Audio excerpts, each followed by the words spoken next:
Solarpunk. By not_you.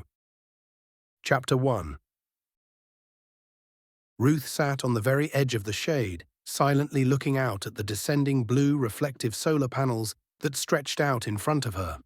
Heat shimmered in the air, distorting the more distant panels as the sun shone high above her. The blue surfaces that covered the entire city were designed to keep heat out, but they didn't do anything for people sitting on top of them.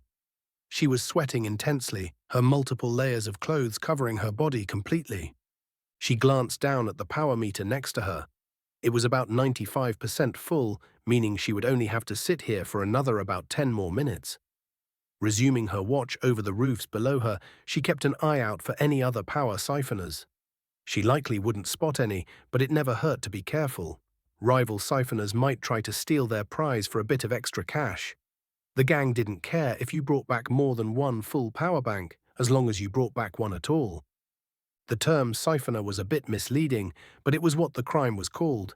Illegally collecting power was a serious offense, which is why nobody with something to lose ever did it. Ruth only had one thing to lose, and he was coming up behind her. Ezra slowly crawled down toward her, being careful not to slip. He stopped a few feet away, not getting too close to the edge of the shade. Ruth looked back at her brother, his own body also completely covered. "Ezra, did you see something? I just wanted to check on you. Is it almost full?" His voice was muffled and soft. Ruth had always made sure he talked quietly while on the job, and the layers of clothing over his face muffled him even more. 10 minutes. Go get those extra clothes off. You'll get heat stroke." The gentle chiding seemed to mollify him, and he slowly began to crawl back up to his spot. She appreciated him checking in, but it was more important for him to keep watch. Besides, it was genuinely easier for younger kids to suffer from heat stroke while doing this kind of work. The minutes ticked by until a tiny light flashed, indicating that the power bank was full. Ruth carefully pulled the solar panels back into the shade, letting them cool off while she prepped the power bank for travel. Disconnecting the wires running to the panels, she stowed them in her pack. Then she flipped the power bank off and put it behind her heavy pack so it wouldn't roll away. After the panels cooled a bit, she folded them up. The panels stacked easily into a box shape, which she wrapped with the twine she had with her. Putting that into the pack as well, she shouldered her burden, grabbed the power bank, and began crawling back up toward her brother. Ezra had shed much of his excess clothing already, piling it next to himself. Once she got close enough to her brother, he reached down and helped her up the rest of the way. In truth, his help didn't amount to much, but she wanted him to feel like he was contributing. After resting a moment, the two gently dropped off the slanted section of blue, sun-protected roofing and slipped onto the actual roof of the building below. Ruth began shedding her extra layers, and Ezra silently began putting the clothes in his pack. They had done this dozens of times, if not more, and the process was quick and routine now. Once they were both back in their street clothes, simple shirts and pants with tears and stains, she placed the power bank in her pack. They both shouldered their burdens and began the trek back to the delivery point.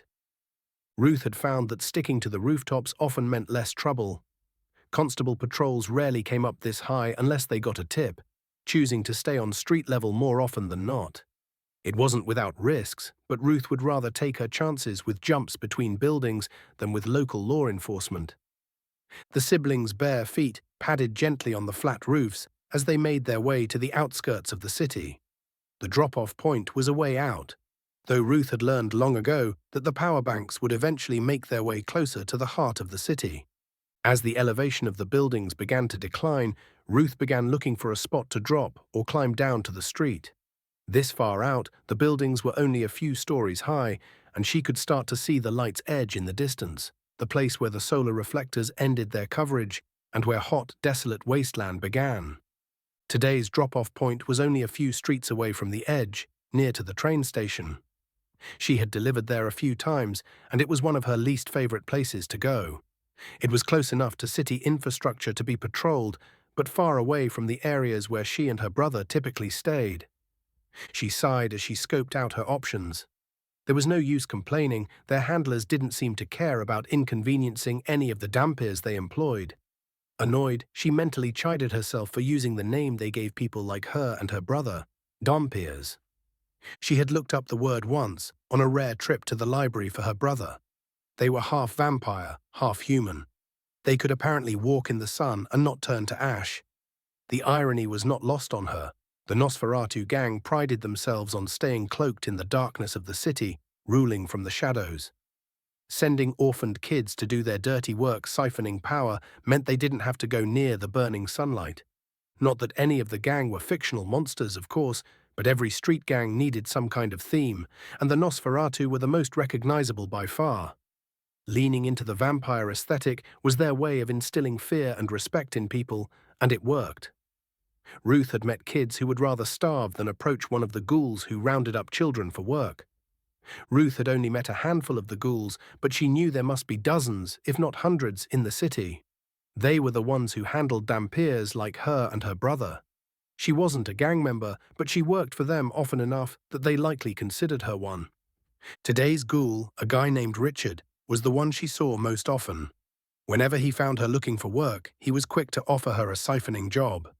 She was quick to take it too. Siphoning was dangerous, but it meant enough food for a week if they rationed it carefully. Ruth and Ezra landed softly on the last roof they would use, and Ruth held up her hand to stop her brother. She went to the edge, peering over cautiously to scout out the wide street below. Powerful lights hummed softly as they illuminated the main street and surrounding buildings. The two-lane street was mostly empty, save for a few cars dotting the spaces in front of homes and businesses. There was a small amount of foot traffic, but Ruth didn't spot any constables nearby. Ruth carefully and quietly made her way to the fire escape, silently descending to the alley between buildings. As she dropped to the ground, she quickly scouted for anyone nearby. When she didn't spot anyone, she motioned for her brother to drop down. He landed in her arms, then set his feet on the ground. He was getting a bit too big for her to keep doing that, and she was saddened by the idea of not being able to catch her brother anymore. Her brother growing up was both relieving and terrifying to her. Silently, Ruth crept toward the street, sliding her body against the wall until she could peer out. She had picked this alley because the streetlights didn't provide much light to the space between these buildings. Anyone passing by wouldn't see her at a glance. It was just after 3 o'clock, which meant there weren't a lot of people milling about in this part of town. Some local mothers and their kids were playing down the road, but that was about it. Some cars were parked on the sides of the street, and Ruth motioned for her brother to hide between them. Ezra moved forward in a slow crouch, dipping between the parked cars easily. He looked around for a moment, then signaled the all clear. Ruth pushed off the wall and stepped out onto the street, doing her best to look casual. Looking casual was something that often eluded Ruth. She had been stopped on the street by constables more times than she could count, simply because she looked shifty. Apparently spending most of your life paranoid and looking over your shoulder gave her some bad habits. Ezra was much better at seeming casual. It might have been the fact that he was still a kid, but he always seemed cheery, even playful, as he walked down the street. He had tried to explain how to act to Ruth, but she had always felt more awkward and suspicious when she tried to force a smile. The two made their way across the street, doing their best to seem totally normal and innocent. Fortunately, they weren't given more than a cursory glance or two by pedestrians before making it to the next alley. This one was more well-lit, especially considering the small light hanging above a door on the side of one of the buildings. Ruth approached the door, then knocked on it in a da-da-da-da-da-da rhythm. A sliding peephole opened on the door, and a pair of eyes peered out at them. "Password?" The voice was gruff and deep, and it might have been intimidating if Ruth had never met the man it belonged to. "Johnny, it's us. Let us in." Ruth glanced around, still wary even though they were at their destination. "I need the password. Boss said I'd get in trouble if I don't make you say it." He sounded nervous, and Ruth sighed. Johnny was one of the biggest cowards she had ever met. She had no idea how he had ended up working for a gang like the Nosferatu. Ruth relented, pulling out a small piece of paper she had written the password on. Bickering blisters boil beautifully. She had no idea if the passwords ever actually meant anything, but all the ghouls she worked with seemed to have different themes. Richard always used passwords that had a bunch of words all starting with the same letter, and they were always annoying to remember correctly. Ezra had told her what that was called once, onomono something. The peephole closed and Ruth heard Johnny unlocking the door. The door opened and Ruth didn't hesitate to step inside with Ezra, Johnny walking in behind them. This drop-off point used to be some kind of bar as far as Ruth could tell. Stools bolted to the floor sat in front of a long wooden bar with empty shelves behind it. There were no longer tables or anything to fill the empty space, but a reclining chair sat in the middle of the room. Richard lounged in the chair, looking bored. When he saw Ruth and Ezra, though, he perked up. "Ruth! Ezra!" He stood, walking over to them. Richard was tall and thin, with brown and greasy hair lying flat against his head. He wore a slightly tattered suit, apparently the standard uniform for Nosferatu members. "How are my two best siphoners?" Ruth resisted the urge to roll her eyes. She knew from experience that antagonizing the ghouls often meant a reduction in food. "Doing fine, Richard." Ruth placed the pack on the floor, pulling out the full power bank and handing it over. "One full power bank." Richard smiled at the power bank, waving his hand dismissively at Johnny, sending him back to the door. He didn't look up at them as he spoke, still examining the storage device. "You know, if you two ever want a more permanent position." He trailed off leadingly. Ruth had been offered a spot in the Nosferatu gang before, but she wasn't especially interested. "No thanks, Richard. This is good enough for now. Doing this kind of work was bad enough." Ruth couldn't imagine actually being a real gang member. Richard shrugged, not seeming to mind. He pulled out a brown envelope. "Here's the payment." Ruth handed it to Ezra, who counted it for her. 30. It's all there, sis." Ruth pocketed the money, then turned to go. Richard's voice stopped her. "Actually, Ruth, I've got another offer for you." She glanced over her shoulder, looking at Richard warily. One of her hands reflexively gripped Ezra tightly, not trusting Richard for a moment. She wanted to be ready to bolt if this was a trick or trap. "You're… what? 15 now?" It was Ezra who nodded. Ruth didn't really keep track of things like that. "I've got a new recruit. A girl around your age, and I need someone to show her the ropes." Richard smiled easily, and Ruth thought the expression looked slimy and gross. There was no way Ruth was going to accept. A newbie was dangerous, especially if she had to look after someone her size and Ezra at the same time. It just wasn't worth. "I'll pay triple your normal rate for every job you take her on." "Done." Richard's easy smile didn't seem any less slimy, but Ruth didn't really care. They shook hands on it. "I'll have her by next week. Come to the recruitment spot by the church at 10 a.m. You know which one I mean?" She nodded. It was one of the places she usually checked when looking for work. He smiled again, letting her go and sauntering back to his chair, no doubt to wait for another siphoner. With nothing more to be said, Ruth and Ezra left, heading home. Chapter 2. Ruth and Ezra made their way back to their home. However, Ruth supposed that calling it a home was generous. The siblings were currently staying in a half-finished building. Locals called it a skyscraper, but Ruth had always thought that was a stupid name. When people could poke holes in the sky, how could a building this short possibly scrape it? It was only 10 stories high. There was a section of the building where it was possible to squeeze between two walls and enter a natural empty space. Ruth had found it before they had to leave their old home, a derelict house scheduled to be demolished. She didn't want Ezra to have to sleep on the streets if she could help it, so she did everything she could to find sneaky places to stay. This place was secure enough for now, but they had to be careful when they left or came back. Construction workers had pretty regular work schedules, but also worked long hours. If they missed their morning window to leave, they would be stuck hiding here all day. It also meant they couldn't come back until late, triple-checking that no one was sticking around the half-finished building. As they squeezed into their hiding place, Ruth switched on one of the portable lights she had stolen from the construction site. Their dimly lit home came into view, and a quick scan showed nothing was missing. Various pieces of clothing were piled in one corner, a spot for their packs in another. Brown paper bags sat piled in the roomiest part of their hidey hole, filled with canned foods and other non-perishable goods. Ezra quickly climbed into his normal spot, unrolling the blanket Ruth had purchased for him. "Ruth?" As always, her brother was soft-spoken. "What is it, Ezra?" She didn't look up from where she was unloading their clothes from the job. "Are we really bringing someone else next time?" Ruth had been expecting the question from her brother, considering Ruth hadn't included him in making the decision. Despite agreeing for the sake of the money, Ruth had reconsidered quite a few times on the way home. But Ruth didn't want to appear unreliable to Ezra, so she tried to seem confident. They didn't live lives where she could afford for him to see her second-guess herself. Yeah, the money is good, that's all I care about. Ezra remained quiet after that. When she was done laying their clothes out to dry, she turned back to look at him. Ezra sat huddled, his knees tucked up to his chest, his arms wrapped around himself. Ruth quickly went over to him. "Hey, buddy, what's wrong?" She gently laid an arm around his shoulders, rubbing his arm softly. When Ezra spoke, his voice was barely a whisper. "Do you not need me anymore?" Ruth cursed silently.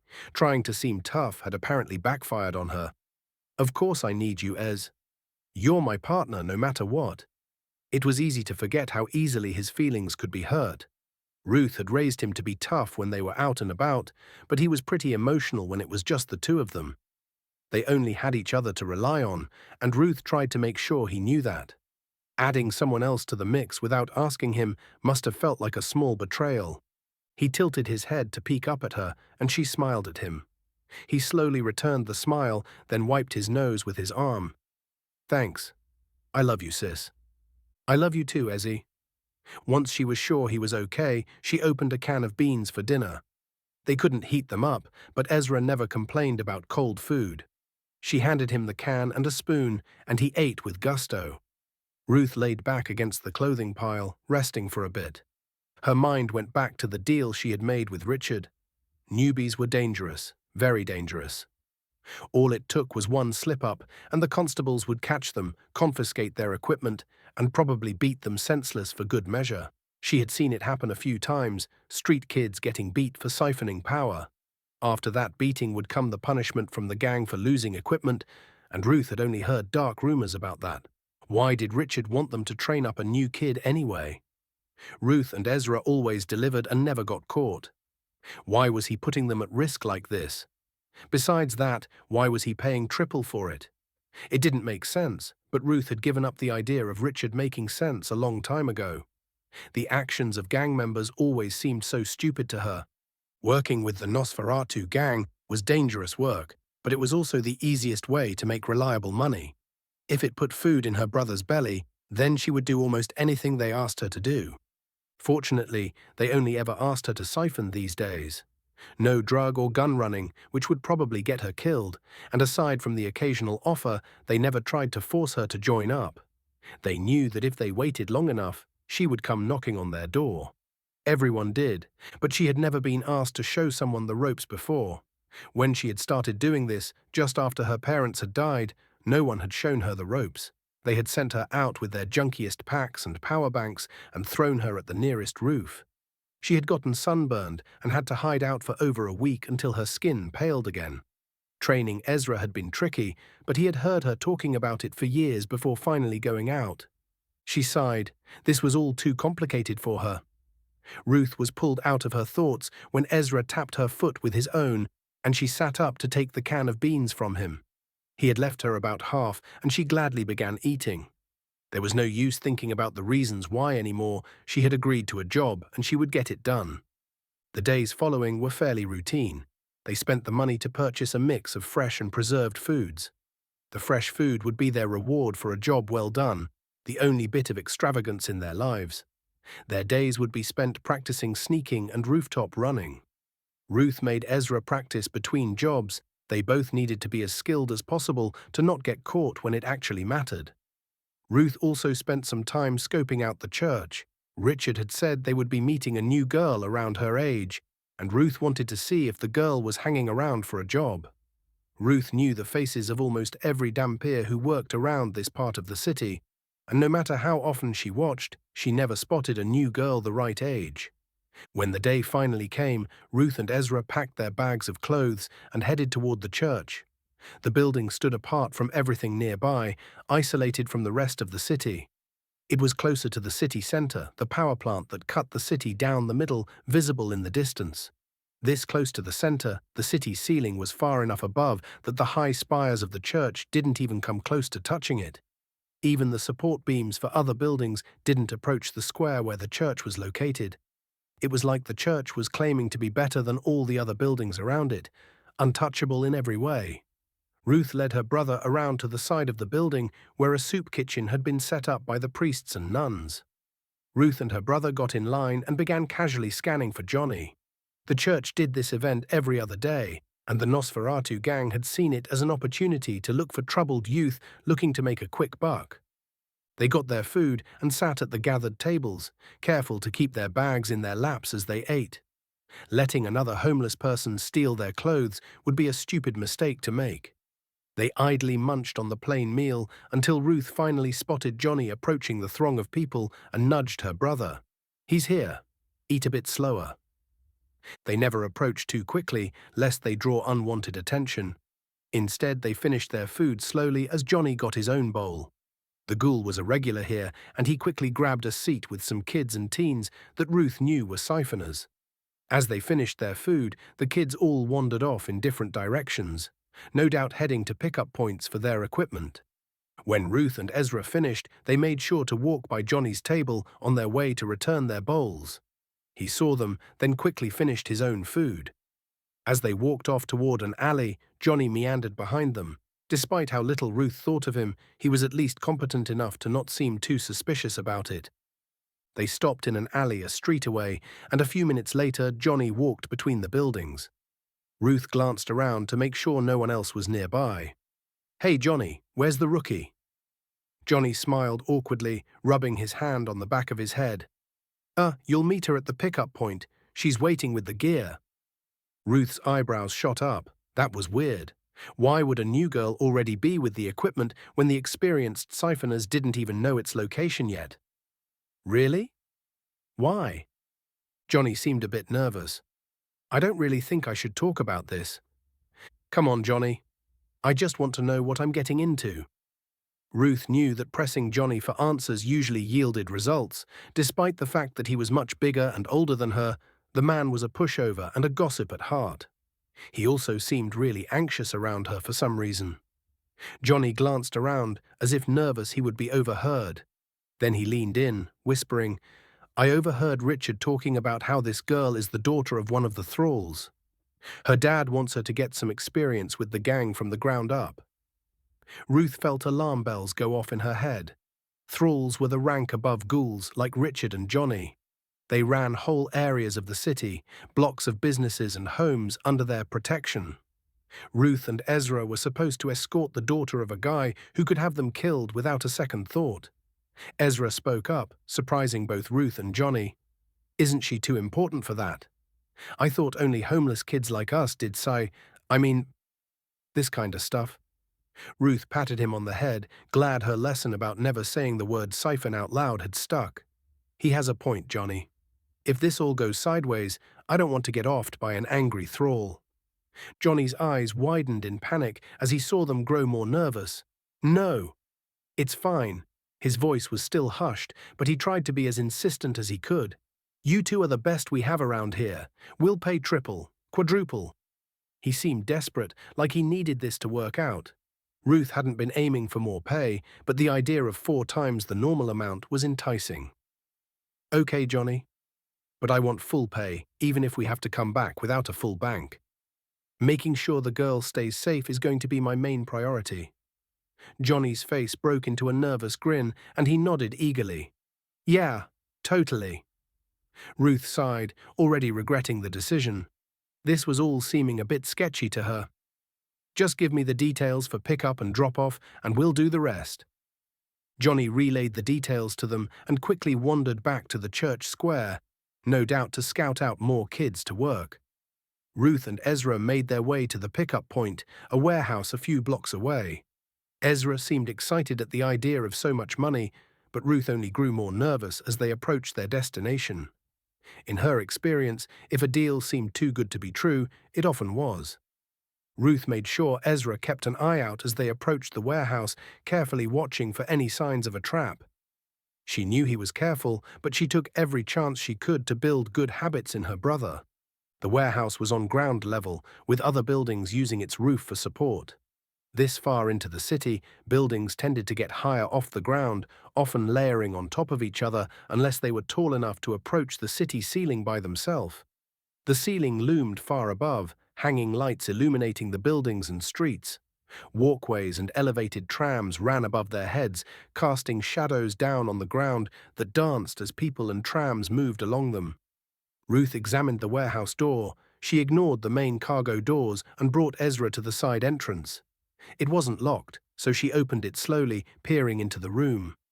The building was mostly empty, but Ruth spotted a girl sitting on a crate in the middle of the warehouse. She looked to be the right age, and Ruth started to make her way inside before suddenly freezing. The girl was holding something, idly twirling it in her hands without a care in the world. Ruth stared, her body unwilling to move as she saw what the girl was holding. It was a flash gun. Chapter 3. The soft glow of the tiny power bank attached to the flash gun shimmered as it twirled through the air. It was a pistol of some kind. Ruth didn't know anything more than that about it. But that was all she needed to know. Anything involving flash guns was a hard pass. Ruth moved to usher Ezra back out the door, but he was pushing in at the same time. He bumped the door and it creaked loudly. Ruth quickly shot her brother a glare, her eyes only darting away from the girl for a moment. But when she looked back, the girl had stashed the gun somewhere and was staring at them. "Hello? Are you two the ones I'm supposed to meet?" Of course, this girl had a flash gun. Her dad was a thrall, for crying out loud. It was a wonder she wasn't surrounded by thugs and guards. But she had seen them now. It was too late to run and make some excuse to Johnny and Richard. There was no way this wasn't the girl they were supposed to meet, but Ruth initiated the passphrase anyway. "Melodious music makes me melancholy," she called out into the warehouse. The girl hopped off the crate, daring drumming drags doggedly. Ruth hated the stupid passcode system, but at least no one would be able to guess the phrases Richard made up. Ruth reluctantly stepped into the building, Ezra trailing behind, still looking guilty for causing the door to creak. "I'm Ruth, and this is my brother, Ezra." She walked closer to the girl, who simply waited for them to draw close. "Jessica, nice to meet you." The girl actually stuck her hand out and smiled, as if she were trying to make friends or something. Ruth just looked at the outstretched hand with disbelief. Did this girl actually think that Ruth would shake it? They stood there for an awkward moment before Ezra reached out and shook Jessica's hand. He smiled softly. "Nice to meet you too, Jessica." As Jessica turned her attention to Ezra, Ruth took a moment to study her. Everything about the girl practically screamed that she came from money. She'd had the sense to wear simple clothes, but they were form-fitting and clean. Her hair looked like it had been washed recently, and her nails were nearly manicured, for crying out loud. What made it worse was the stark contrast between her and Ruth. Two girls of the same age, but they couldn't look more different if they tried. Ruth silently lamented her life, having to take a spoiled princess out on a job like this. She collected herself, then spoke up, trying not to sound annoyed. "So, Jessica, you're coming with us on the job?" Jessica turned her gaze to Ruth, a look of curiosity present. "That's right. Daddy wants me to get some experience with the organization, so he asked for our best dampirs to take me out on some jobs." She wasn't hiding her relationship to the thrall, but that wasn't info Ruth should technically have. She decided to play dumb. "Daddy? Is he someone important?" The girl seemed a bit surprised. "Yeah, Joseph Arkold, the thrall who runs this part of town." Well, that confirmed that this girl was an idiot. Giving away info like that to street rats was basically the same as someone asking to get kidnapped. A few minor gangs would probably pay handsomely to get their hands on this girl. Not that Ruth would do it, of course. She needed the jobs the Nosferatu gang offered more than a quick cash grab. Besides, she wasn't a monster who would hand a young girl to a rival gang. Ezra played right into the role of an ignorant kid. "Your dad is a thrall. Wow, you must be rich." The girl smiled brightly and giggled, and Ruth had to suppress an eye roll. "I don't know about rich, but he's a very important person. So you two will have to take good care of me, okay?" Her tone was honey-sweet, almost condescending in how simple she phrased everything. Ruth took a deep, long breath. It took all her effort to not sneer. "Sure, we can do that. Do you know where the packs are?" Jessica turned and pointed behind the crate. These? Ruth knelt by the packs, opening them to inspect the gear. To her surprise, they still had the high-quality stuff. Ruth had expected a bump down to smaller banks and worse panels with the newbie in tow. She hefted one of the packs, then glanced up at Jessica. "Did you bring extra clothes?" Jessica looked confused. No? Should I have?" Ruth had to calm herself down. It was an easy mistake for a beginner to make, Ruth having done it herself at first, but this girl was really setting her off. "No, it's fine this time. If you come out again, you'll need extra layers for when we're near the edges of the shade." Jessica's expression grew very serious as she nodded, or at least Ruth assumed she was trying to make a serious face. She looked more angry than anything, with furrowed brows and her lips in a line. Ruth stood, suppressing yet another sigh. "Okay, Jessica. Let's lay down some ground rules." Not waiting for a response, Ruth began belting off rules. "You do exactly what I say at all times. You stay quiet at all times. If I'm busy, listen to Ezra. If the constables come after us, run like the sun is on your heels. Got it?" Jessica gave a mock salute, and it was all Ruth could do to simply turn away from the girl in annoyance. This was such a bad idea. They were going to get caught, beat, and then probably murdered by an angry thrall whose daughter would probably get off without a scratch. The group made their way out of the warehouse with Ruth in front. Ezra urged Jessica to stay between the siblings where he could corral her. Ruth hadn't been able to warn her brother about the flash gun yet, but hopefully she would be able to warn him soon. Ruth quickly picked out a way up to the city ceiling, but had to revise it when she glanced back at Jessica. The girl likely wouldn't be able to climb the buildings as well as Ezra, let alone herself. In the end, she decided that they would risk a tram closer to the ceiling before attempting a climb. She had Jessica take the lead at the tram station. The girl had money and seemed sociable enough, which was more than Ruth had. Jessica bought them some tickets, and she and the seller parted with a smile. Ezra seemed to look at Jessica with more respect after that, but Ruth didn't really care. Anyone could buy tickets, but she had to admit that Jessica's airheaded nature meant no one would examine the group too closely. The tram was mostly empty. The people in this part of town were either at work or home. Fortunately, there weren't any constables on board, and the next stop would be their last. The enclosed car slowly started to slide up the metal rail it was attached to, taking them on a winding way up toward the upper part of the city. Ezra was looking out the windows, peering over the lamp-lit city, while Ruth and Jessica sat patiently. Ruth could see the monolithic power plant a few blocks away, a massive concrete wall that extended higher and higher the closer it got to the center of the city. More solar panels than Ruth could possibly count were busy soaking up sunlight on the opposite side of the wall, providing power to the whole city. The plant divided the whole city in half, a giant ravine in the middle where all the solar panels emerged during the day. Ruth didn't like crossing to the other side of the city, so she had never taken Ezra to see it. Arriving at the station on the upper level of the city, the group of three quickly walked away from the tram. Ruth wanted to make extra sure that there would be no chance of constables stopping them for a random search.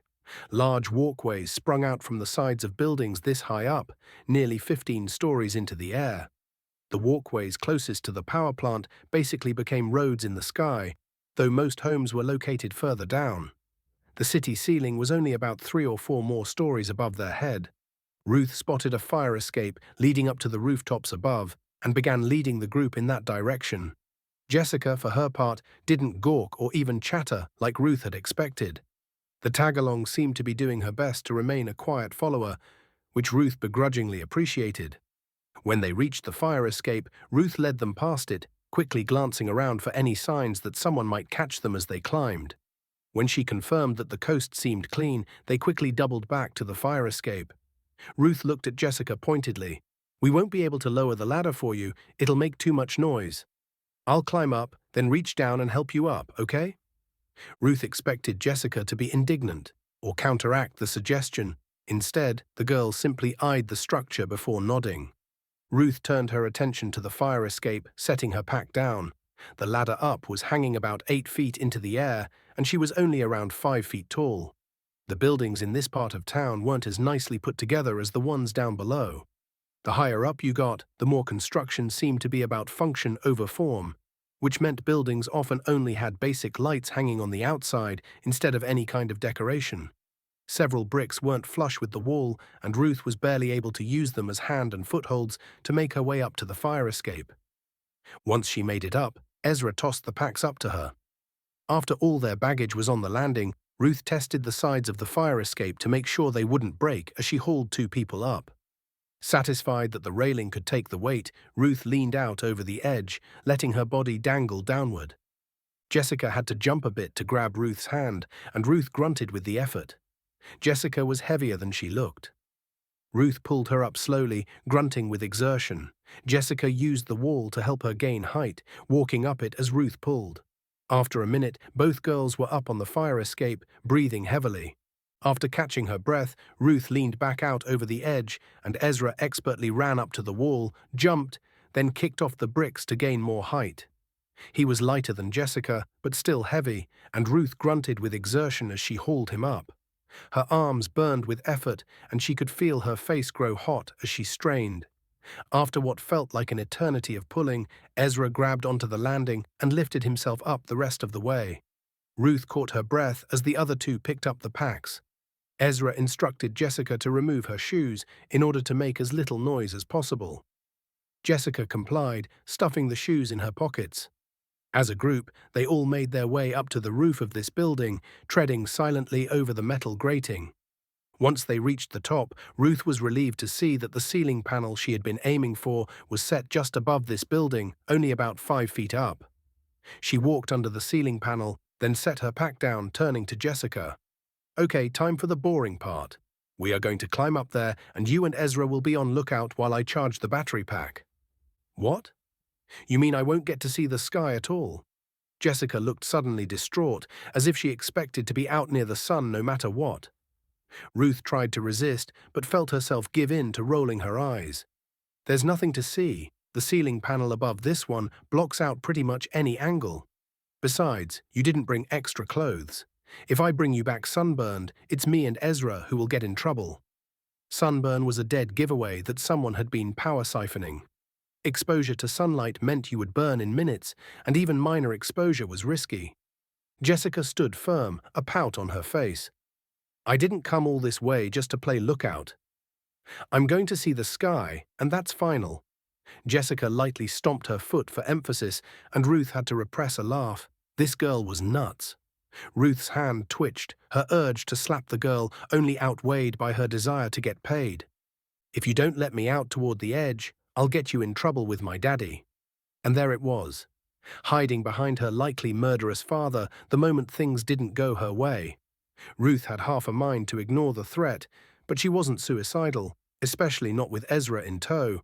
Ruth let out a long, exasperated sigh. "Fine. Let's see if we can use Ezra's extra clothes as wrapping. Then you can see the stupid sky." Chapter 4. By mixing and matching clothes, Ruth and Jessica were able to achieve full body coverage. Ezra wouldn't be allowed to approach the edge of the ceiling because he wouldn't have enough clothing to cover himself, but that would only matter in an emergency. Ruth slowly crawled toward the edge of the shade, Jessica carefully crawling along behind her. The dark blue panels were all angled slightly, dipping downward toward the panels below. The city apparently resembled a flower when seen from above, each panel vaguely petal-shaped and layered over each other. Ruth wasn't sure why that mattered, considering nobody would be stupid enough to try and fly above a city like this. The girls made their way to the edge of the shade and stopped. Ruth began unpacking her bag, pulling out the charging panel and power bank, before glancing at Jessica. The girl had stopped dead and was staring at the visible bit of horizon they could see from here. It was the tiniest line of blue, but the girl's eyes were locked on it. It stood out starkly against the horizon line of the ground far in the distance. "It's actually the sky. Right there." Ruth could sympathize with the feeling of awe, at least a little bit. The first few times she had glimpsed the small line of blue between the ceiling panels had felt like nothing else in the world. First time, she pushed the panel out into the sunlight, careful to keep her hand in the shade. Jessica seemed to collect herself, then shook her head. "No, I grew up in Jericho City." At Ruth's blank look, she elaborated, "It's a city up north, one of the biggest uncovered cities in the country." That caught Ruth's attention. Really? An uncovered city? It sounded like something out of a dream. My dad and I moved out here about 9 years back. I don't remember much, but I miss the sky. Jessica got a far-off look, and Ruth found herself strangely sympathetic with the girl. The idea of not being trapped beneath this oppressive covered city was something she could relate to. I've never seen it. Not really, anyway. Jessica looked over, her expression sad. Never? I know it's supposed to be dangerous, but it's beyond dangerous. Sunburn sets in too quickly, even through goggles. If I get caught with a burn, I'll be hauled off somewhere. Sunburn or worse, a tan, were both sure signs you were doing something you weren't supposed to. Jessica looked a bit skeptical. Surely it's not that bad. Ruth let out a bitter laugh. I once saw a guy with a light tan get off a train and get arrested immediately. I don't know what happened to him after that. He just got dragged off by constables. I think he was just a tourist or something, but it didn't matter. I knew some of the covered cities were serious about that kind of stuff, but I didn't think Helianthus was that bad. Ruth shrugged, glancing at the power bank as the first light lit up to indicate that the panel was working correctly. I have no idea about other cities. I only know that risking some sunlight is basically a death sentence for me and my brother. Jessica was quiet for a moment, glancing back at Ezra. What's your story, anyway? How did the two of you end up doing this kind of stuff? Ruth glanced over at the girl, attempting to glare at her despite both of them wearing goggles. Jessica dropped her gaze, apparently deciding to let the topic drop. A silence stretched between the two of them after that, an awkward tension in the air. Ruth ignored the other girl entirely, straining her eyes to look out over the panels below them. The slowly curving blue panels stretched for miles, gradually dipping lower with the buildings of the city. Staring out over the panels, like this was the only time Ruth ever felt like she could breathe. It felt like she was the only person in the world. No troubles or worries. Just her and the harsh light that wanted to burn her away. So naturally, Jessica had to speak up again and ruin the moment. Have you ever seen the constellations? Jessica was staring out over the covered city as well, not turning to look at Ruth. Ruth sighed and turned her attention to the other girl. What? The constellations. The day ones, I mean. Of course I haven't. How would anyone actually see them? The day constellations were the whole reason the city was covered in the first place. Some moron had poked a bunch of holes in the sky years ago. Apparently the little black dots in the blue sky let in more sunlight, which meant more power or something. Enough holes had been made that people decided to make constellations out of them, which didn't make any sense to Ruth. You could only see them during the day, and looking at them basically meant going blind. Why would anyone give names to something that nobody could even see? If you want, I could let you and your brother see them sometime. Her tone was serious, almost pitying. That stopped Ruth cold. What was this? Jessica continued, still gazing over the city ceiling as it stretched out below them. My daddy and I are going somewhere soon. We are leaving on a special train that lets you see the sky safely. If you two came to work for me, I could get you out of the city. It was a trap. It had to be. They had met this girl today, and Ruth had been bossy and annoyed the whole time. How was this happening? Nothing about Jessica had indicated that she put thought into other people at all. Can I think about it? Despite the warnings blaring in her head, Ruth wouldn't outright say no. A chance to leave the city. Start somewhere else, presumably with a job. Even if it meant joining the gang, it was a chance she couldn't deny at first glance. If Ruth could confirm that Jessica was leaving the city, that would lend some validity to the story. Jessica nodded. Yeah, I'll find a way to let you contact me in case you want to come. It'll be soon, though, less than a week. The pity was still there in her voice. Ruth wanted to be annoyed at that, but how could she be upset in the face of an offer like that? It wasn't a lot of time, but it wasn't like she and Ezra would need to consider it that much anyway. They would either risk it or continue with their lives of crime and living in abandoned construction sites. At the end of the day, it might be their best escape from this shadowed city. The two fell into silence, Jessica seeming content to simply watch out over the city. Ruth's mind was racing, desperate to figure out where this offer was coming from and how they could make sure it was safe. Ruth wanted to talk to her brother, but she couldn't ask Jessica to switch with Ezra for several reasons. She didn't trust Jessica to keep a watch out, and Ruth was wearing some of his protective clothing. He would have to keep far away from the edge of the shade, and Ruth needed to stay with the gear. Ruth could no longer sit in content silence. Her body thrummed with nervous energy, each new revelation of the day painting a daunting picture in her head. Just like she had feared, she and Ezra were being pulled into something bigger than them, something they couldn't control. Her mind, trained and honed to search for a way out, was running at full speed as she searched for a way to escape the daunting path laid out before her. Jessica seemed ditzy and airheaded. Ruth was sure that the girl really did have some of those qualities, but there was something else buried there. Offering a way out of the city, this girl had seen a weakness in Ruth and hit it directly. She had offered exactly what the siblings needed, out of nowhere. It spoke of intelligence and cunning, things that the girl clearly kept hidden. It had been out of nowhere, which meant Ruth wasn't seeing the whole picture. Ruth glanced over at Jessica once more out of the corner of her eye. As bundled up as she was, there was no way Ruth could spot the flash gun concealed on her body. But she tried to pick it out anyway. It didn't help that Jessica was healthy and had good genetics.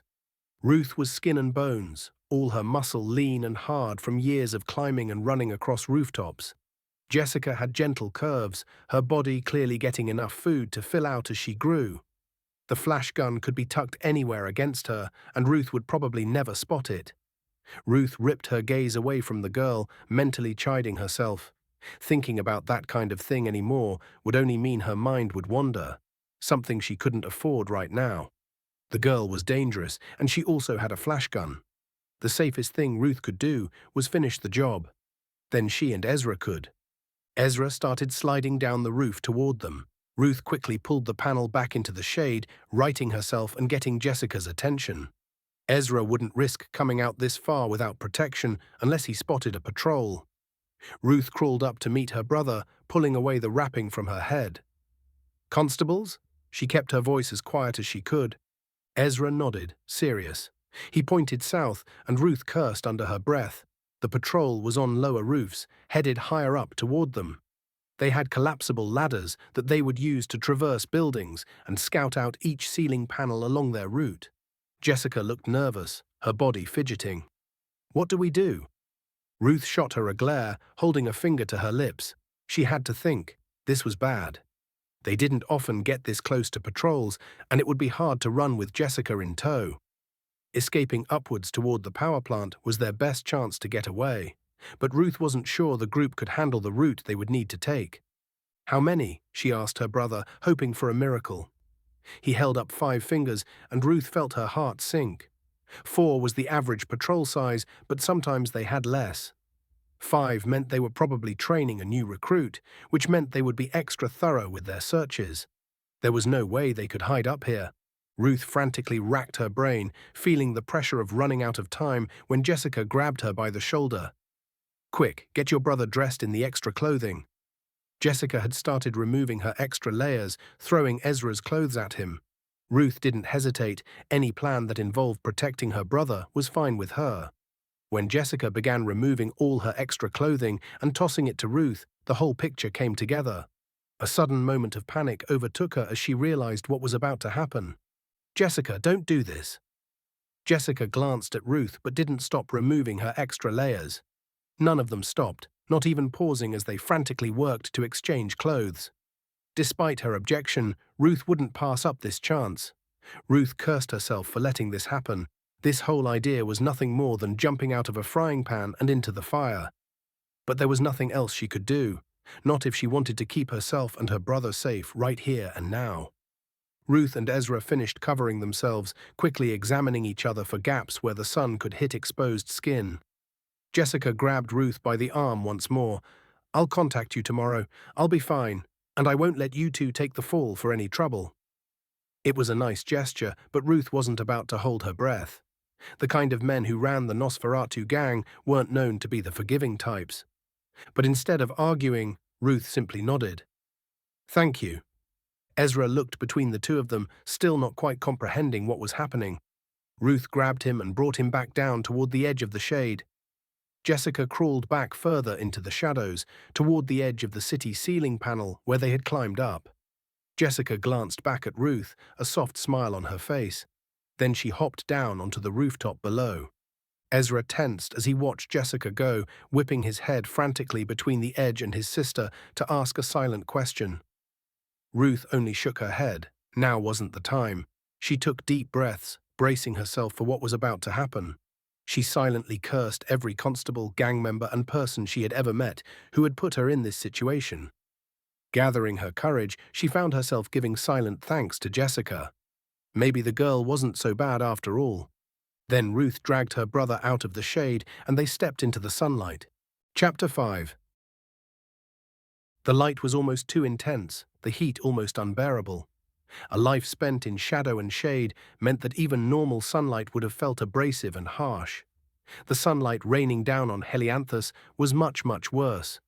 Direct sunlight poured down from the sky. Holes that punched completely through the ozone layer allowed the violent light and heat through unobstructed. Ruth's breath was hot and damp against the fabric across her face. Her whole body was covered in sweat in moments. Ruth kept her grip tight on her brother's wrist, not slowing down for even a moment. She half crawled, half slid down the sloping city ceiling, taking the two of them to lower panels.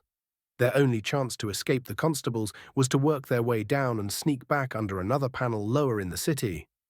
Jessica had given them that chance, letting them escape across the roofs this way.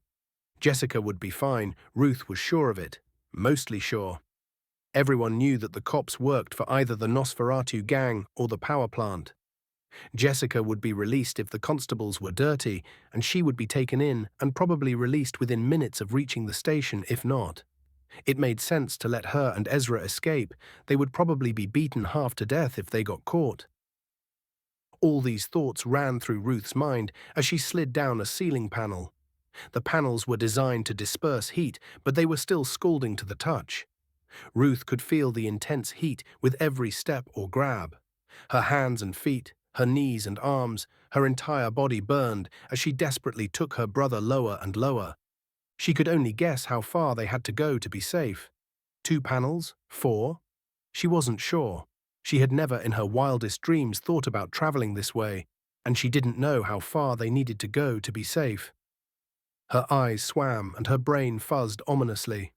They were running out of time already, the heat overwhelming them. Ruth came to a decision, dropping down one last panel and shoving her brother into the shade. Her mind hadn't been able to keep track of how much lower they had gotten, but all she cared about was getting them to safety. She hurried after her brother, moving to enter the shade as well. Years of paranoia and skulking made her glance back from where they had come from. It was a stupid decision, every second in the heat was painful. But she craned her neck and glanced up toward the center of the city, even as she chided herself for being ridiculous. No one would follow them out into the sun. But she saw someone.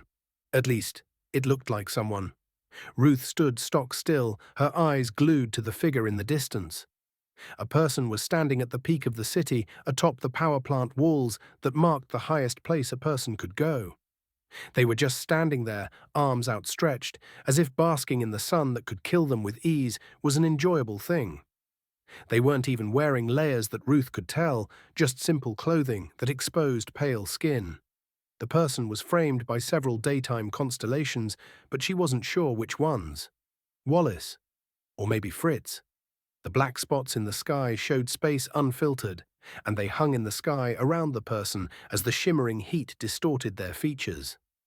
They looked like some kind of god from a painting, untouchable and all-powerful in the light of day.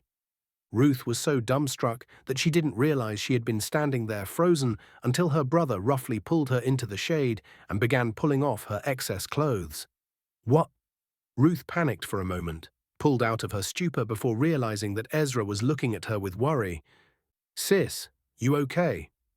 He searched her expression as she removed her head wrappings. She took in huge gulps of relatively cool air, her body still hot and soaked through. "Yeah, What would she say? It was probably a trick of the light, or a statue or something. People couldn't stand out in the sun like that. Sunburn would be the least of their worries. Actual burns would set in quickly. Dehydration would follow just as fast. Had the heat made her hallucinate? She had heard of that sort of thing happening. Not wanting to alarm her brother, she decided not to mention it. Nothing, I think the heat made me space out. She tugged at her clothing, the material too hot to comfortably handle.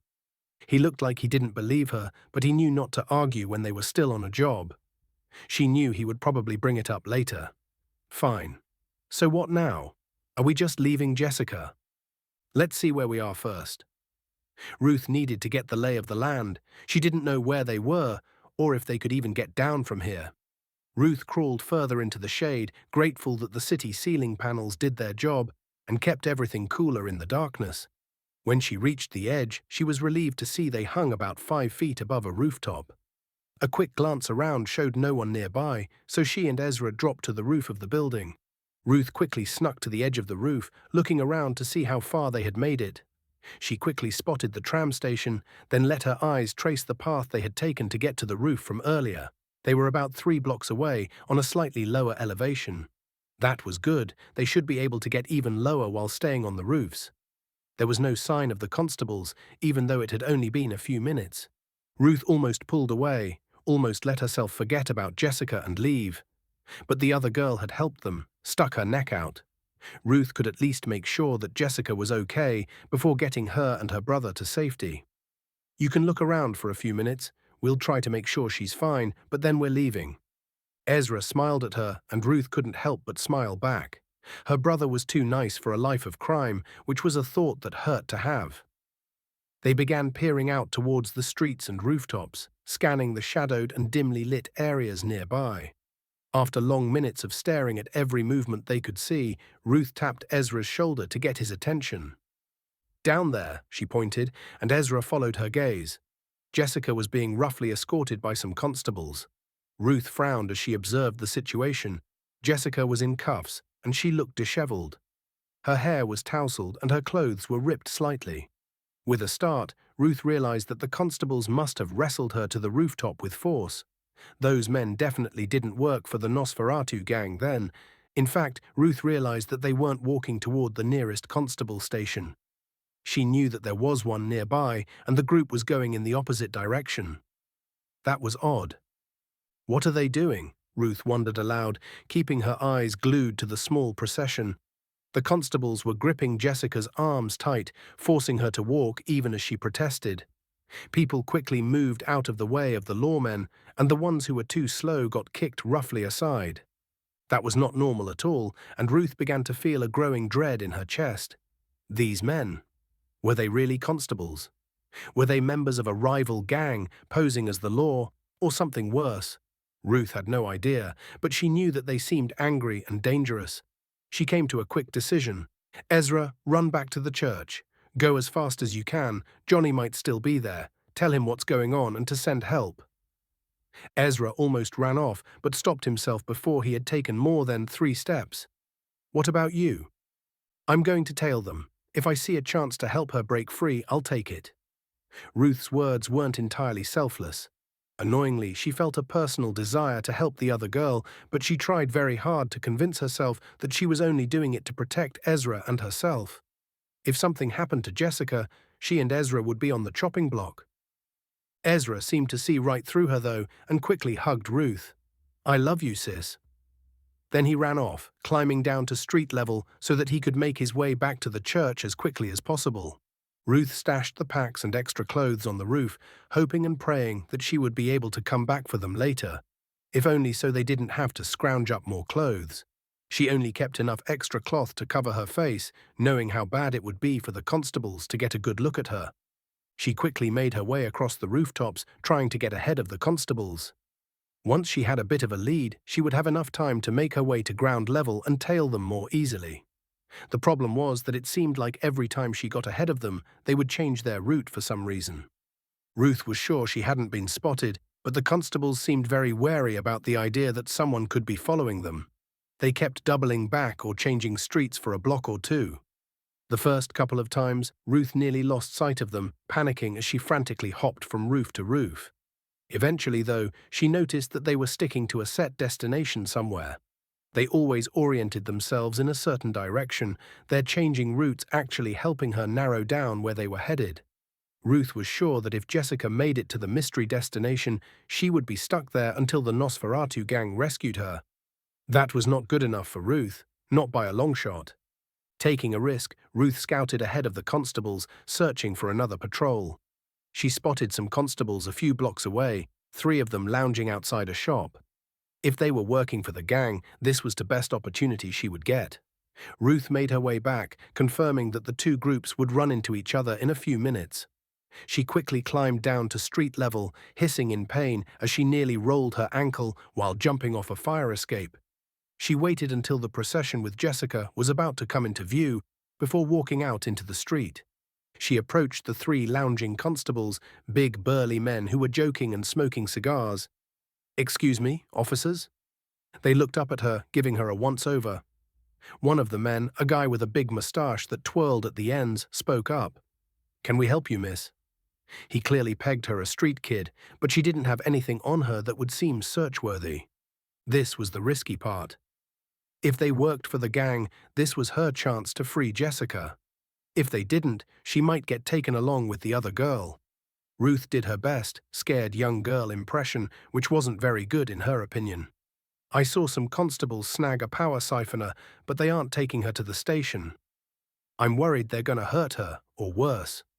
Power siphoning was a major crime, and many constables beat offenders, but gang-owned law enforcement usually helped alleviate the punishment before it got too bad. Sure enough, the 3 men exchanged a glance before putting out their cigars. The mustached man spoke again. "Why don't you show us where they are, little lady?" Ruth mentally pumped her fist excitedly. She couldn't believe that had worked. Ruth pointed, and the 3 men noticed the other group of constables who still had Jessica in tow. The 2 groups both tensed when they saw each other, and Ruth felt a sudden sense of foreboding. Jessica's eyes widened when she saw Ruth, her already concerned face growing even more worried. The man with the mustache gently pushed Ruth away, speaking in a hushed tone. "Run along now. We'll get the girl out of there." Ruth saw hands slowly move to truncheons and flash pistols, though nobody drew. The group of 3 slowly made their way forward, but stopped about 10 feet away. "Good afternoon. You boys catch a siphoner?"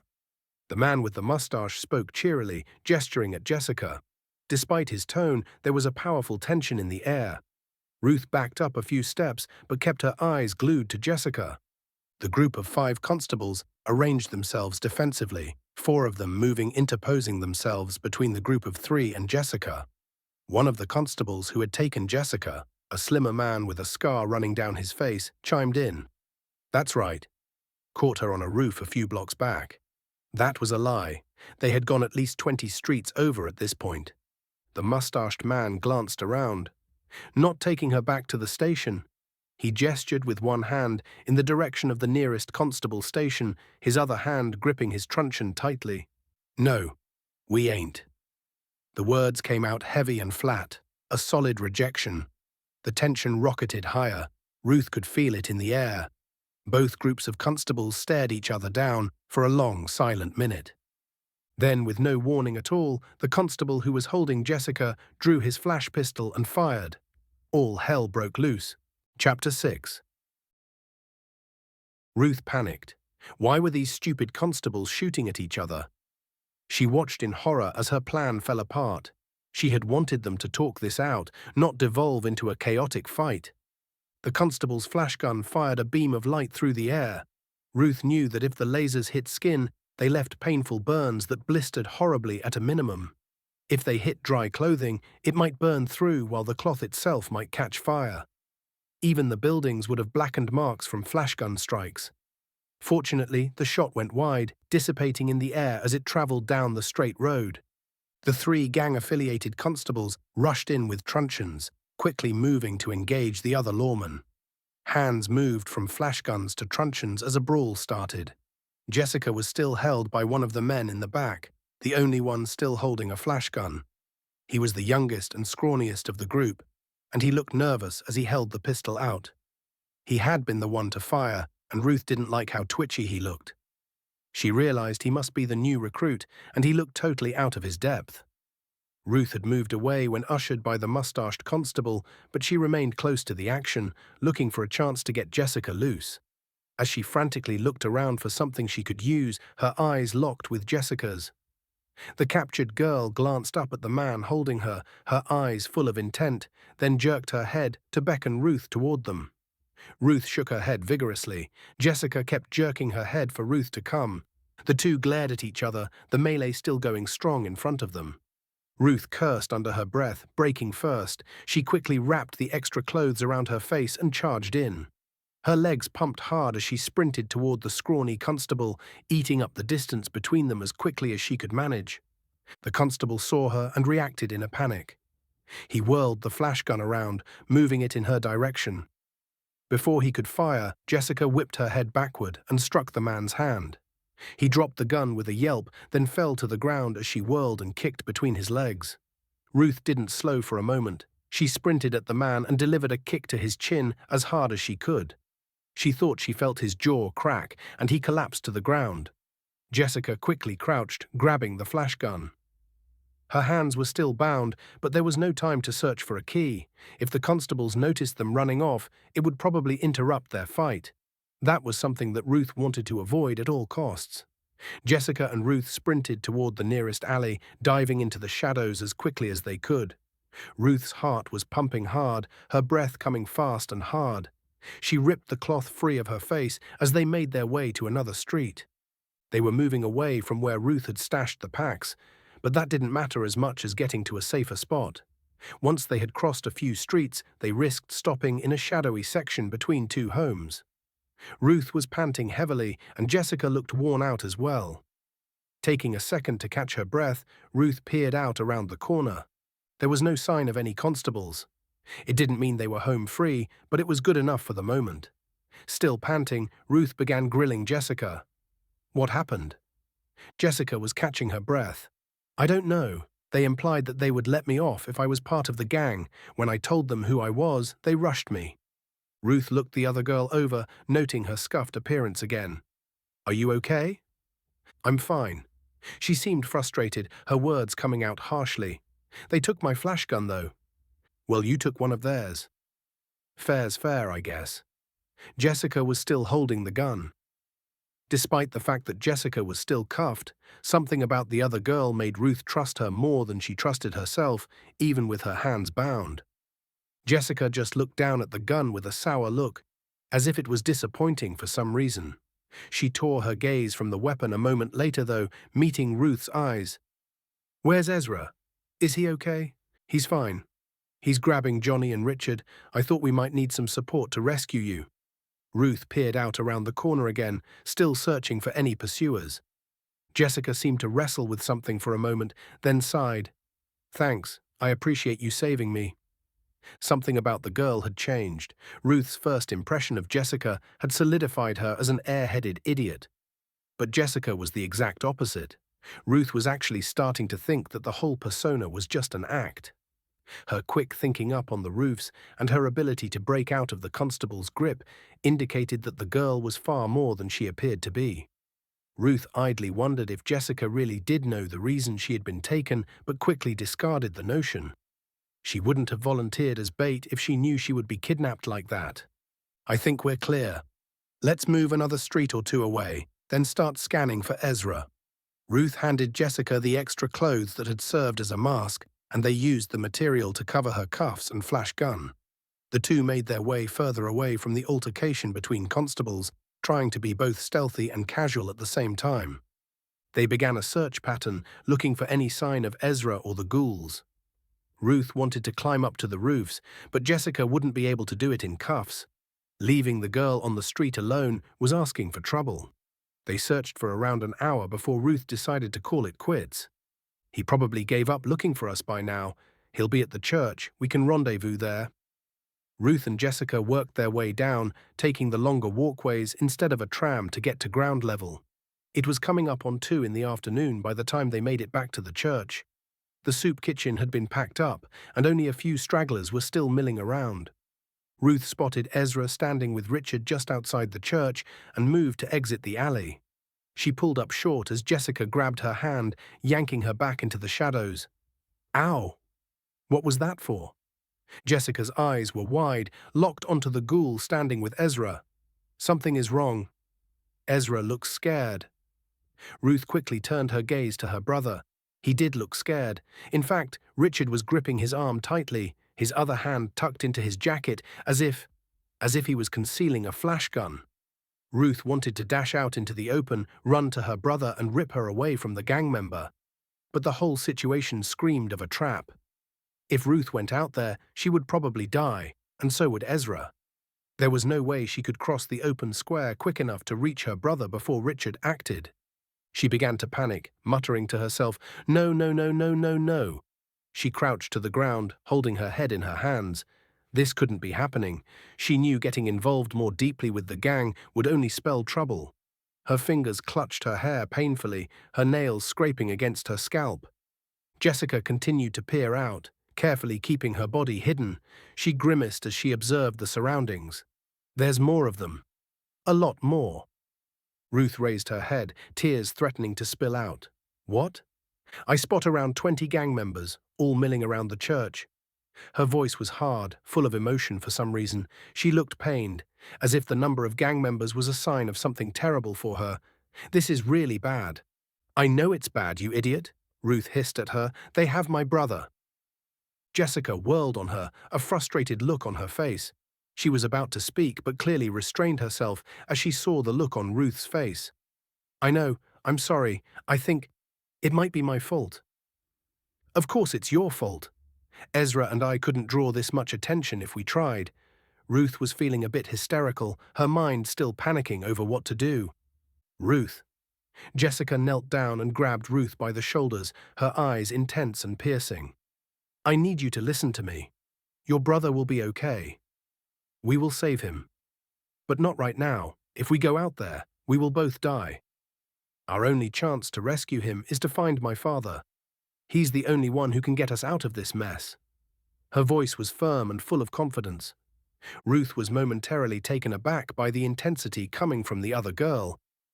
But why would we go to a thrall for help?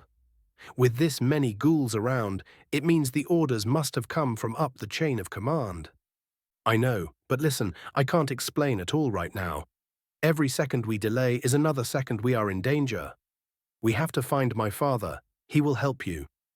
Her words were full of sincerity, somehow punching through Ruth's panicked mind. Ruth took a deep breath, glancing back out at her brother. Do you swear it? He's all I have, Jessica. I can't.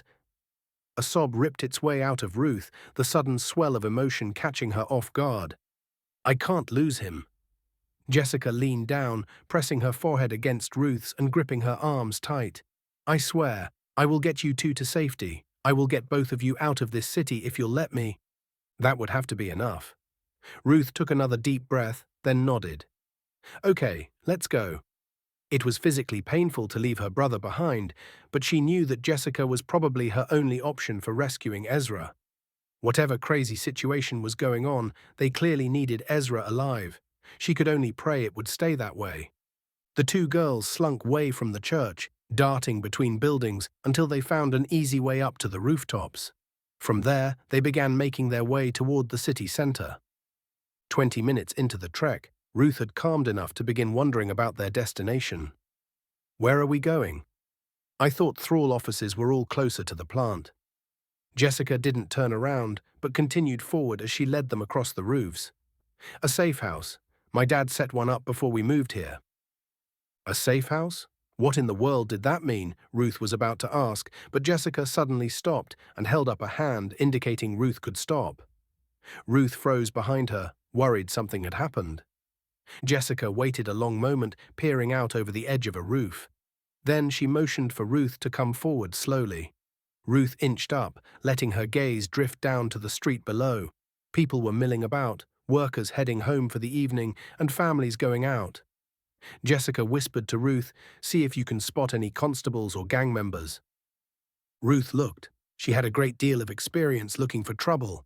Her eyes flicked to anyone who was moving slowly or standing still, casing them quickly. None of the people she could see appeared to be watching the street or roofs for anything. nor did they appear especially muscular like most gang members and law enforcement tended to be. When Jessica looked over at Ruth, Ruth simply shook her head to indicate that she hadn't seen anyone suspicious. Jessica nodded, and the two girls silently made their way down to street level. It would be easier to blend in with so many people walking around. As they dropped into an alley, Ruth watched with surprise as Jessica seemed to transform into the bubbly girl that she had first met. Jessica's entire mannerism changed. Her way of walking and her posture seemed to shift into something entirely different. She even threw her hair back over her shoulder, making her long blonde locks fall in a way that someone might assume was styled. Ruth realized with a start that this girl was some kind of master manipulator. Rather than being pissed, Ruth found herself getting jealous. Ruth had never been able to fake a personality, not even when Ezra had tried to coach her on smiling and walking casually. Jessica had easily fooled Ruth into thinking she was an idiot, when the truth couldn't be any more different. As Jessica walked out onto the street, Ruth followed her, feeling like a stray dog next to a ribbon-winning hound. A stylish, casual girl being tailed by a scrawny street rat. No one glanced twice at Ruth, but a few young boys did stop and stare at Jessica, despite her simple clothing. For some reason, that also pissed her off. Fortunately, Jessica's hands were still covered by the extra cloth Ruth had given her, or the boys might have noticed the gleaming cuffs that still bound the other girl's hands, as well as the gun she still held. They crossed the street, a handful of cars rumbling past. Jessica stopped at one of the houses and gently used the metal door knocker in an elaborate pattern of clacking sounds. They waited for a minute, but nothing happened. Jessica's expression took on a hint of worry, and then she tried again. Once again, nothing happened. Ruth idly let her gaze wander across the building they were standing in front of. It was a single-story building, but other buildings were positioned atop it. There was a window facing the street, but the curtains were drawn. Windows were somewhat unusual, but not that rare, all things considered. They were a sign of style more than function. She wondered if they would need to break in that way, when suddenly the door opened in front of them. Ruth flinched back, but Jessica breathed a sigh of relief. That relief was quickly replaced with tension, though, and she rushed inside hurriedly. Ruth quickly went inside as well, closing the door behind them. The man who had opened the door for them was clearly Jessica's father. He had the same blonde hair and the same blue eyes. Their noses were similar too, giving the older man a pretty look instead of a handsome one. She let her gaze drift lower as she examined him, and she saw why Jessica had become suddenly tense. She gasped as Jessica rushed forward to hold a cloth to a red splotch on her father's stomach. The man had been stabbed. Chapter 7. Father, Jessica rushed forward, applying pressure to the bloody spot on the man's stomach. Ruth just watched, a strange detachment coming over her. She had almost never seen someone actively bleeding like this. Most gang violence involved clubs or flash guns, not knives. But Ruth was no stranger to violence, and she quickly snapped out of her shock. "Tell me what to do."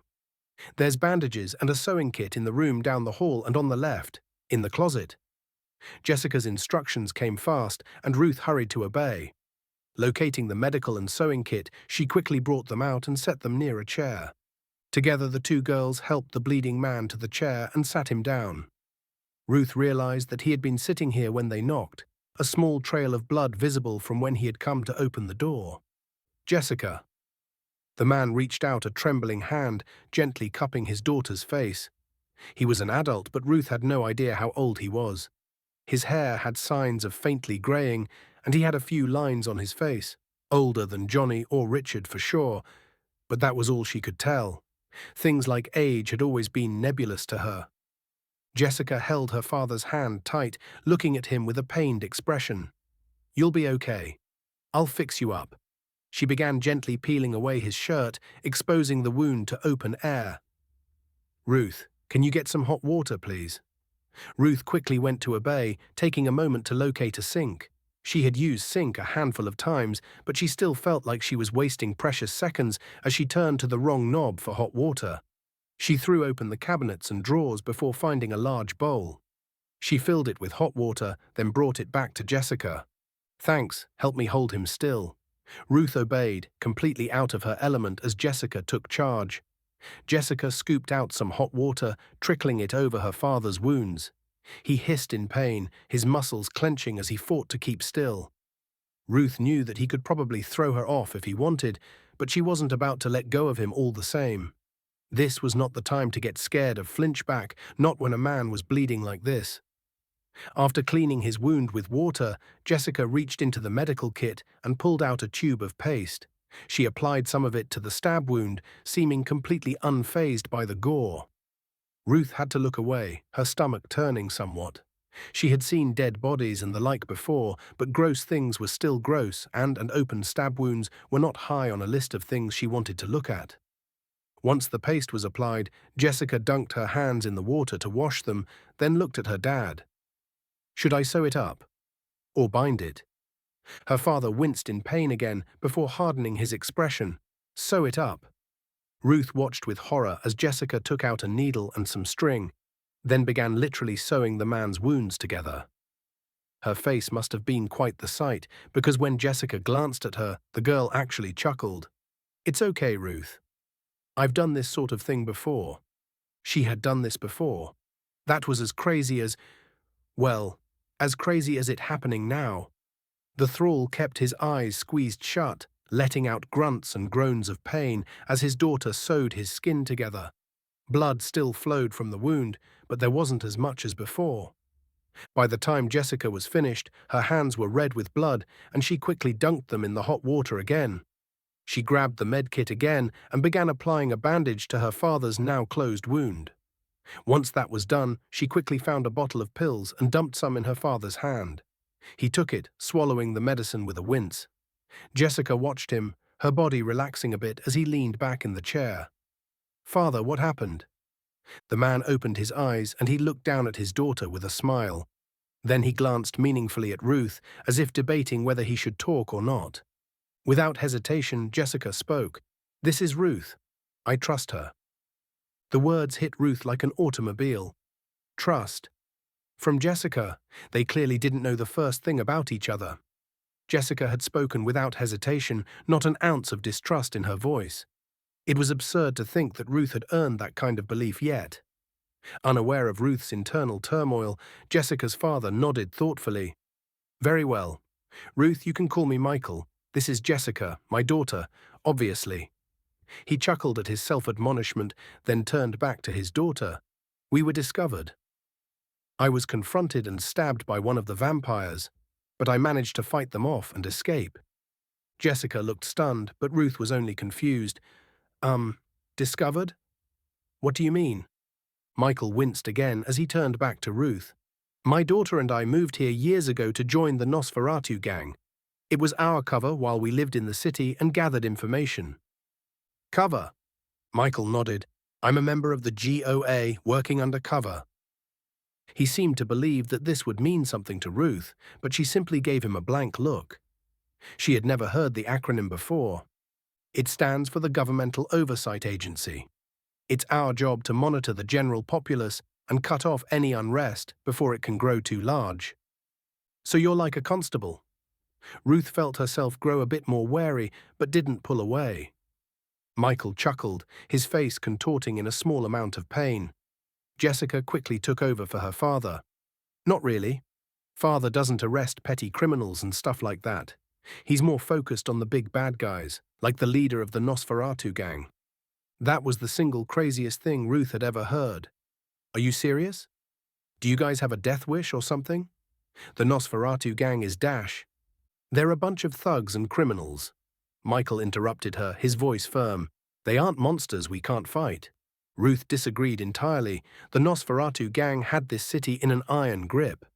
Only second to possibly the power company. She couldn't even remember the last time anything the government did even affected her, local or otherwise. But she kept silent, not willing to fight the issue against a man who had just been stabbed. Michael seemed to take her silence as consent to continue. We came to this city undercover. We weren't hunting the gang down specifically, but there had been some rumors about insurgents looking to take over the city. Jessica chimed in, working with the gang let father get involved in the city's underworld. He's been hunting down the people who want to overthrow the local government. Again, Ruth thought it was a bit of a moot point. As far as she could tell, criminals basically ran this city already. What did it really matter if they overthrew the people who didn't do anything in the first place? But as before, she kept silent. Michael ruffled his daughter's hair. I finally caught wind of a good lead about a month ago. A meeting between Vlad and some powerful people. Vlad, Ruth had never heard the name. The leader of the Nosferatu gang. It's like a title though, every new leader is called Vlad. Does it mean something?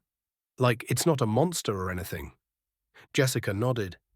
It's the name of the original vampire from old stories. Vlad Dracula Tepes. Ruth nodded at that. She had never heard the name, but having the head of the gang be named after some big, bad, mythical vampire made sense to her. It added to their whole legend and mystery for the normal people of the city. Anyway, Michael continued, I was able to sneak into the meeting. I didn't recognize most of the people there, but I was able to find out that they are going to strike soon. The gang is heavily involved, and I saw some lower-ranking members of government there. But there were two other factions I'm unaware of. I knew we didn't have much time, so I got a bit reckless. I did some snooping around, hoping to get some names. He winced again, glancing down at his stab wound. Guess they caught on to me. Jessica laid a hand on his. Don't worry, Father. I was able to send the signal out. Signal? What are you talking about? Ruth looked at the other girl, confused. We sent Jessica out with you in order to send a signal. She has a pocket radio device that we used to call for pickup. The GOA will send a team to come grab us within the week. Michael looked pleased for a moment, then let his smile fade as he looked around. Wait, wasn't there one more of you? Ezra, I believe. Jessica had been about to say something, but when she heard Ezra's name, she frowned. He got caught by Richard, the ghoul. Michael's eyes sharpened. Tell me everything. The two girls relayed the events that had transpired, filling the older man in on the constable patrol and trouble it had caused. Once again, Ruth omitted the strange person she had seen standing out in the sunlight, still unable to wrap her head around that whole ordeal. When they finished, Michael looked troubled. That's terrible. I'm so sorry, Ruth. I will do everything in my power to get your brother rescued. Ruth just looked at him, frustration boiling up. What do you mean, get him rescued? She whirled on Jessica. You promised we would save him. Michael tried to calm her. Ruth, the situation is delicate. Give me some time and dash. I don't have time. Ruth threw her hand to the side, knocking over a small end table in rage. My brother is being held prisoner by crazy criminals because of you. She thrust a finger in Michael's direction, fury building in her. Jessica laid a hand on her father's leg, silencing whatever response he was about to make. I did promise, and I will help you. She turned to her father, her voice calm and level. I was hoping you could help, but I won't leave without rescuing her brother. Clearly you aren't in any position to assist, but I need to do this, Father. Michael looked at his daughter with a thoughtful expression. Absolutely not, is what I would like to say. But I actually think that this is an opportunity. Jessica perked up, looking at her father with hope. When I escaped, I was forced to leave most of the data I had collected behind. It's hidden in my office, and I doubt they'll discover it. But that data could mean the difference between swift action and a delay. Ruth wasn't furious anymore, but she was still frustrated. Just get to the point. Michael looked between the two of them. I want you two to try and sneak into my old office, steal my data, and find out where your brother is being kept. His eyes were deadly serious, and Jessica nodded just as seriously. It will be dangerous, but I think it is necessary. Once we have the data and know where Ezra is, we can mount a rescue. Jessica looked at Ruth, and there was a confidence there. Jessica believed they could do it. Ruth thought that these people were both crazy, but she didn't really have much of a choice if it meant saving her brother. Fine. What do we do? Well, first, Jessica needs to get out of those cuffs. There's a toolkit in the back room. You'll have to break them. A short trip to the toolkit later, Ruth hammered a screwdriver into the cuff's weak point. The metal bindings broke with a loud clang, and Jessica began rubbing her wrists. Thanks, Ruth. The girl met Ruth's eyes, and she looked down at her feet. I'm sorry about all of this. They were in the back room of the safe house, a ways away from Jessica's father. Ruth took the opportunity to grill Jessica. "Jessica, I don't like this situation. I don't care about this city or the government or any of that. I just want my brother back." "I know." Jessica looked a bit guilty as she spoke. "I promise that I care more about saving your brother than getting the data for my dad. The data is important though, it could save a lot of lives." The idea of doing good was all fine and dandy, but it didn't put food on the table. Ruth couldn't care less about random people living or dying as long as she and her brother could escape unscathed. "Look, I'll help you because it's pretty much the only option I have. But my number one priority is Ezra." End of story. Jessica glanced back at the main room of the house where her dad still sat slumped in his chair. She took a long moment, then answered, "I understand. Your brother is the main priority. We search for him and get the data as our secondary goal." "Do we need to get the data at all?" "It's important to my dad, and important to me." She paused as if unsure about her next words. She spoke them anyway. "And if you help us, there will probably be some kind of monetary reward once we leave the city." "How big a reward are we talking about?" Chapter 8.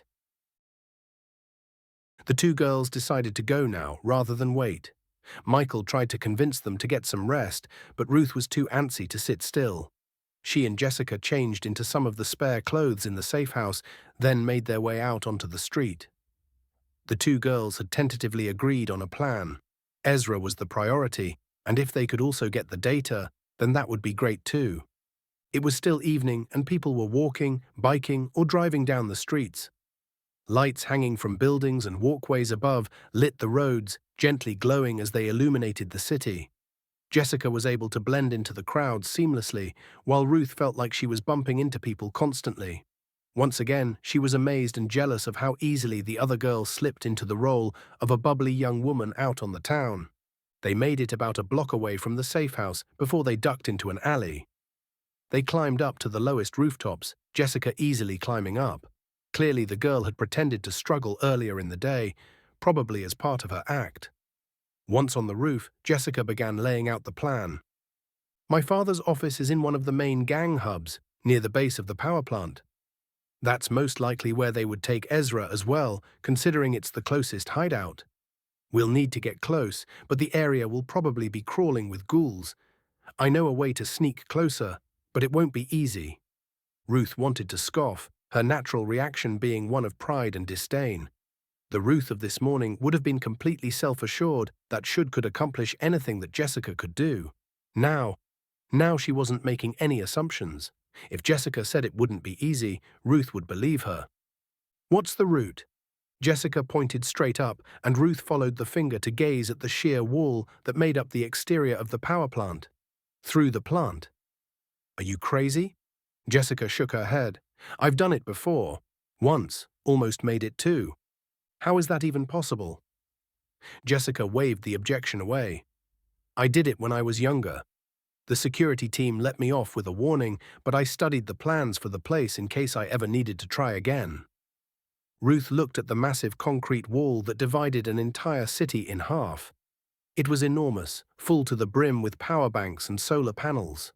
She had no idea how anyone was even supposed to move around in there, or even if it was meant to let people move around at all. "You're sure this will work?" Ruth asked, still skeptical. Jessica was silent for a daunting moment. "Yes, it'll work." Her words seemed to help psych herself up, as if trying to make herself believe that this would work. Ruth sighed, knowing full well that she didn't have much of a choice in the matter. "Lead the way." The two began making their way up the city, taking trams and walkways to climb higher and higher. This late in the day, people were beginning to congregate near the top parts of the city. After the sun went down, retractable bridges would extend across the gap, created by the power plant all across the city. They only bridged the gap from a half-hour after sunset until a half-hour before sunrise. Some people worked on the opposite side of the city from where they lived, and they had to wait for the bridges to extend before they could go home for the night. Jessica and Ruth stepped onto the central bridge platform. This was the highest station in the city, and Ruth had only been here once. The height was staggering, and when you crossed the bridge, you could see the drop down to the ground below. There weren't any ceiling panels here, and it was one of the only uncovered sections of the city. The power plants didn't want anything blocking their precious sunlight, so the area was restricted during the day.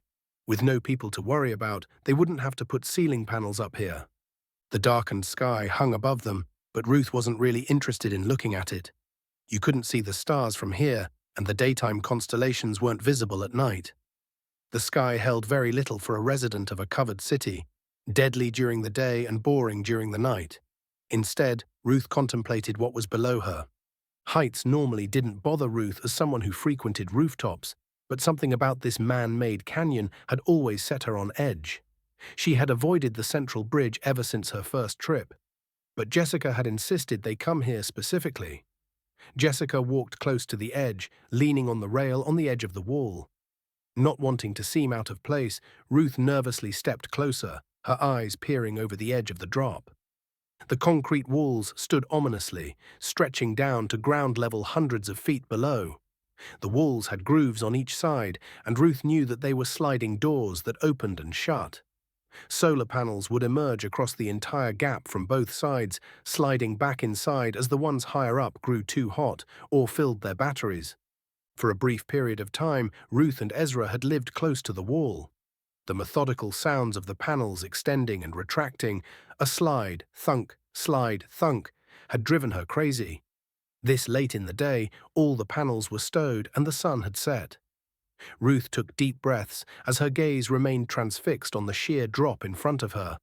She nearly jumped out of her skin as Jessica laid a hand on her arm. "Jesus Christ, don't scare me like that." Jessica flinched back, surprised at the outburst. Then she giggled softly before letting out a stronger laugh. "Sorry, I didn't mean to spook you." Ruth felt herself flush in embarrassment, turning her head from the other girl. "It's not funny," she muttered. Jessica reined in her laughter, once more laying a hand on Ruth's arm. "It wasn't. I'm sorry for laughing." She smiled softly, a reassuring look on her face. "You seemed unwell. I didn't take you for someone scared of heights." Ruth almost got defensive again, but stopped herself. She kept feeling like she should be harsher with Jessica, but something about the girl made Ruth feel, well, she didn't know. Okay, perhaps, or at the very least, not upset. "I'm not scared of heights." Ruth glanced at the other girl as she spoke, expecting her to look disbelieving or questioning. Instead, she only saw a curious expression and attentive eyes. Ruth continued, feeling awkward under the attention. "I just don't like the plant. Something about it just creeps me out." Jessica nodded solemnly. "That's actually more common than you might think. They've done surveys to get public opinion on covered cities and the plants. Over 70% of people living in covered cities like this claim that they feel unsettled by the solar collection facilities." Ruth raised an eyebrow. "Really?" She glanced down at the bare walls and thin rails that separated her from a lethal fall. "I thought it would be more." Jessica chuckled, and Ruth felt herself blush slightly once more at the beautiful sound. She grit her teeth in frustration. Why was she acting like this? Scientists say it's human instinct telling us it's dangerous here. The plants are ground zero for increased solar radiation. The city ceiling blocks most of it, but life expectancy in covered cities averages about 10 years less than other places. Jessica rattled the info off with practiced ease, as if this was something she was very familiar with. Ruth had no idea what the other girl was talking about. Yeah. Crazy stuff." "You have no idea what I'm saying, do you?" "Not a clue." There was a long pause, then both of them suddenly started laughing together. Ruth should have felt embarrassed and stupid, but something about the interaction had just felt right. She didn't get to laugh like this often, even Ezra couldn't. Ruth stopped laughing in an instant, her body tensing as she chided herself. What the hell was she doing? Laughing with some girl while her brother was being held prisoner, or worse. Ruth turned away from Jessica, the other girl sobering up just as quickly. Jessica reached out a tentative hand to touch Ruth's arm again, but Ruth just shrugged her off. When she spoke, her own voice felt harder than she meant it to be. "Enough wasting time. What's the plan?"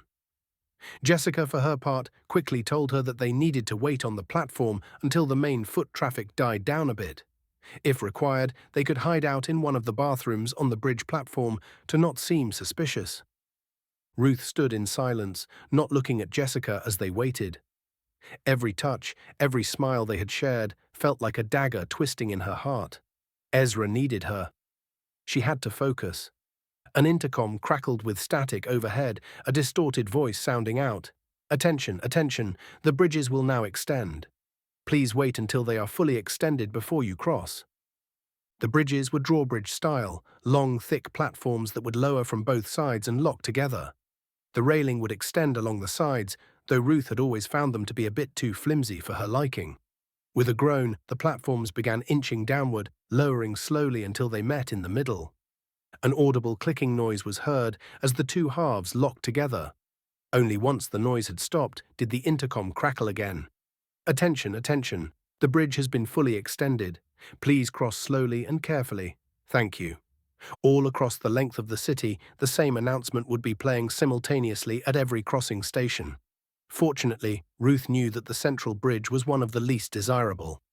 It was high enough to be unnerving as well as being inconvenient to climb up to. Lower bridges would be further out from the city's center, but were often quicker to access. Ruth leaned against one of the structures further away from the bridge, having wandered back this way to avoid all the people. She kept her eyes on the stairs, her gaze peering into the shaded depths as she watched for constables and throngs of people. Ruth was casually watching the other side of the bridge, waiting for their moment to move. The moment came suddenly, Jessica frantically tapping Ruth on the shoulder. "Now, let's go now." There was no one coming up the stairs that Ruth could see, and on the other side of the bridge, the only people she could see had their backs to the two of them. Ruth quickly followed Jessica, who made her way to the edge next to the drawbridge before ducking the railing. Ruth froze for half a second. She couldn't believe her eyes. Jessica glanced down, then began climbing down the side of the power plant. Ruth stared in horror as he came to a sudden realization. Jessica expected her to do that too. Jessica's fingers found purchase in the small divot where the highest solar panels came out. She slowly lowered herself into the gap between the two walls of the plant, then slowly began to shimmy under the bridge. She paused as she glanced up at Ruth. "Hurry up," she hissed. Ruth had met some cocky idiots before, but all those guys had nothing on Jessica. This was the single craziest thing Ruth had ever heard of someone doing. And Ruth was about to do it too. "Come on, Ruth. Ezra needs you. He needs you." Psyching herself up, Ruth slipped under the railing and made the mistake of looking down. The chasm yawned beneath her, seeming to stretch down and down like a never-ending void. Ruth looked at that horrifying sight and found herself growing angry. She spit into the chasm. "You don't scare me," she muttered to herself, her anger turning to contempt. There was no way she was going to let some sun-baked pit in the ground keep her from rescuing the only family she had. Before she could change her mind, Ruth lowered herself down and let a foot dangle over the edge. She slowly slid her body down until her feet found purchase, then lowered her other leg to match. When both feet were secure, she began lowering her upper body as well. Ruth's head dipped beneath bridge level and she glanced over at Jessica. The other girl was beneath the drawbridge, looking at Ruth expectantly. She jerked her head for Ruth to scooch over quickly. Ruth shimmied her way over, ducking slightly as she joined Jessica. Now what? Ruth clung to the side of the power plant, bracing herself against the bridge above her. Jessica gestured at the divot they were using as a handhold. "We're going to open this and climb in." Ruth felt some relief at the idea of not staying on this wall, but she didn't see any way to open the slab of concrete. Aside from the divots, both the wall and the panel were totally smooth. She raised a questioning eyebrow at Jessica. With a confident smirk, Jessica pushed at the panel. Nothing happened. She pushed again, harder this time. Once more, nothing happened. Jessica rammed her elbow into the panel as hard as she could. The panel slid open, the slab of concrete sliding into the wall and pivoting downwards on the clamps that held it. Jessica rubbed her elbow painfully, but gave Ruth a self-satisfied smile. Ruth rolled her eyes at the other girl. The two girls began climbing into the gap, which was only about 2 feet tall. It was tricky while still hanging on the wall, but they gradually squeezed their way inside. Jessica entered the power plant, and Ruth was struck with a sudden memory as she crawled out of the concrete gap. The person she had seen standing in the sun earlier that day had been standing on the same platform they had just left. But before she could process the thought anymore, she slipped fully inside the power plant, her feet landing on the metal floor in the largest, most secure building in the city. Chapter 9. Ruth thought that the interior of the power plant was creepy as hell. The girls stood in a dimly lit hallway, row after row of solar panels and battery banks hung all around them. Ruth idly observed the machines, wondering if they would somehow start moving and smack her on the head. Everything was on tracks and rails that sat idle during the night, and Ruth imagined that during the day this place would be a death trap to navigate through. Cables hung next to every panel, obviously meant for transferring power to the banks on the opposite wall. Ruth and Jessica had to duck every couple of feet to not hit their heads on either a panel or its associated cabling and rails. There was hardly any room to walk in here, the whole process having been automated long ago. The only reason they could fit at all was that service workers still had to come and switch out panels sometimes. There was a humming in the air, low and faint. Ruth knew it must be the power banks. The smaller one she often used hummed quietly when it was on, and every last bank in the plant seemed to be on. The amount of energy stored in this hallway alone seemed absurd to Ruth, but she knew that Helianthus shared power out to nearby cities as well. It explained how over the top this place seemed. Jessica quietly led the way, neither of them feeling brave enough to speak in this dark, desolate place. Ruth simply had to trust that Jessica actually knew where she was going. If she really had done this before, then there must be some method to their wandering. As the power plant began its slow slope downward, stairs began popping up in their path, leading downward. Ruth and Jessica took them, going lower down floor by floor. Each floor was 3 panels high, which wasn't a lot. The ceiling in here was barely 6 feet, made for optimal storage instead of comfort.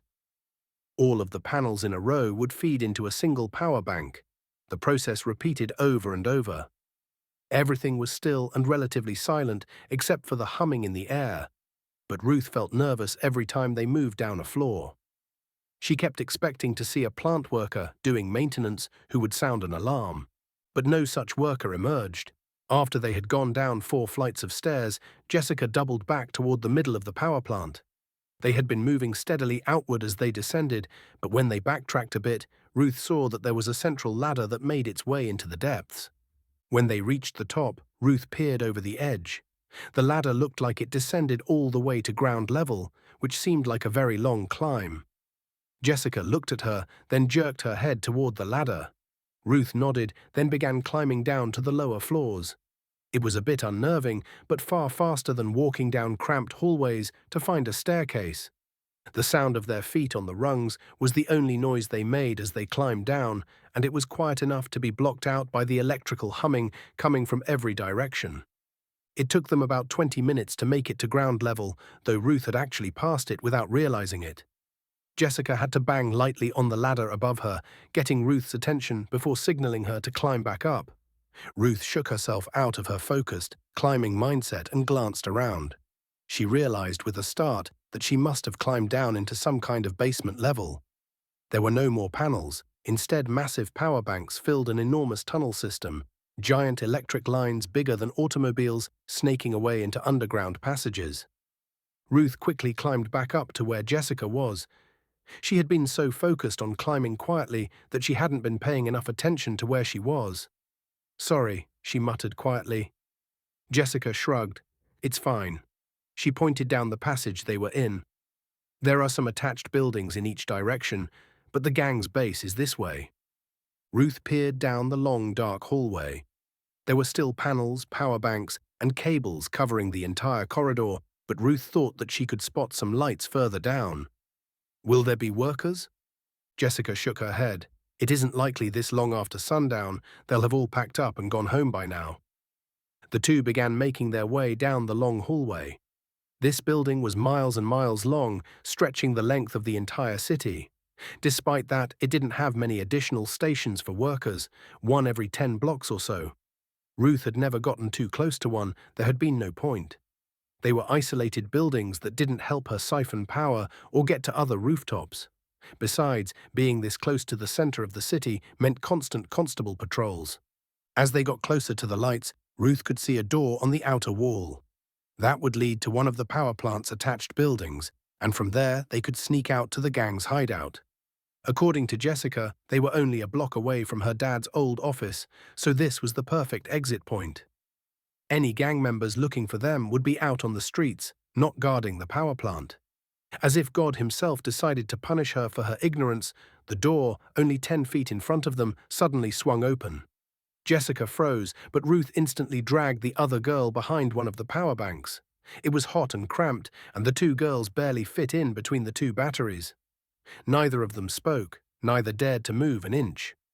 Shoes lightly clanged against the metal grating of the floor. The sound of a lighter being flicked open reached them over the gentle hum of the batteries. The door let out a click as it closed. A long, loud exhale sounded from a person who had clearly come out here to smoke. "They're very late." The voice that spoke was nasally and rough, grating to the ears. It was a man, and Ruth mentally pegged him as probably looking like a rat. There was no verbal response, only another long, loud exhale. Ruth realized there were at least two people, the guy talking and the other one who was smoking. Were people even allowed to smoke in here? The nasally guy spoke again. "They were the ones who called this meeting, and they're late. Amateurs." The lighter clicked shut with a sharp sound. A second voice, much deeper and smoother, spoke. "Lateness can be forgiven, even in these trying times." Another loud breath escaped before the voice spoke again, assuming they have a good reason. This guy sounded dangerous, and Ruth suppressed a shudder. The nasally one let out a scoff. "Well, unless they found Michael and tortured some answers out of him, it's not good enough for me." Jessica went stock still, her body seizing up as her eyes widened. Ruth knew what this meant as well. These were members of the Nosferatu gang. But who were they talking about? Who was hunting Jessica's father? "I would prefer if they captured his daughter," said smooth-voiced person coldly. "Her father could be lured out if we openly threatened her. Then we would have both of them. Children are less predictable, and she could end up being a wild card if she continues to evade us." Ruth couldn't help but shudder. This was very bad. They were 10 feet away from members of the gang, likely high-ranking members. People who wouldn't bat an eye at killing them without a second thought. If they decided to walk over here, the door opened again and a new voice called out, very normal sounding compared to nasally and deep voice. "Vlad, they're here." Both girls froze. Ruth's blood turned to ice in her veins. Vlad, she had only heard the term less than a couple of hours ago. That was the name of the leader of the Nosferatu gang. Ruth could feel Jessica shivering next to her, her chest heaving with panicked breaths. She reached out a hand and clutched Jessica's, meeting her eyes and trying to mentally calm the other girl down. Jessica looked at Ruth and seemed to find some strength, her body growing more still. The nasally voice spoke again. "Thank God. Let's go already." The third voice chuckled, his voice fading as the door began to shut. "Don't let the priests hear you saying stuff like that." Ruth and Jessica didn't move. They stayed where they were for what felt like an eternity.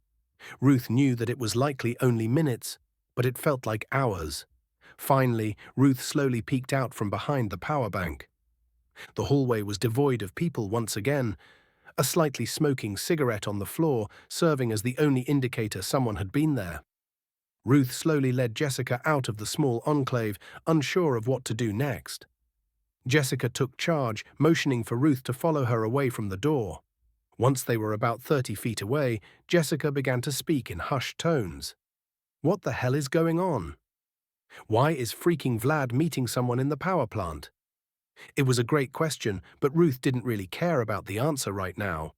All she knew was that rescuing her brother was suddenly much more complicated. "Jessica, we have to find another way out." "My brother Dash." "Your brother is probably stuck in that meeting right now," Jessica interrupted. "They're hunting me and my dad, and your brother is pretty much their only lead right now. I bet most of the gang is hanging around this area because my dad was based really close to here. We need to spy on that meeting and follow whoever takes him." It was bold and dangerous, but Jessica was probably right. Ruth eyed the other girl, revising her opinion of her once again. This girl was crazy. "You're crazy." Jessica let out a wry chuckle. "Well, life's a bit crazy now. Got to roll with the punches." The two girls slowly crept back up to the door. There was no window on it, so they couldn't peer through. Instead, Ruth pressed her ear to the ground at the base of the door. She couldn't hear anyone talking or any footsteps. She nodded to Jessica, indicating that the coast was clear.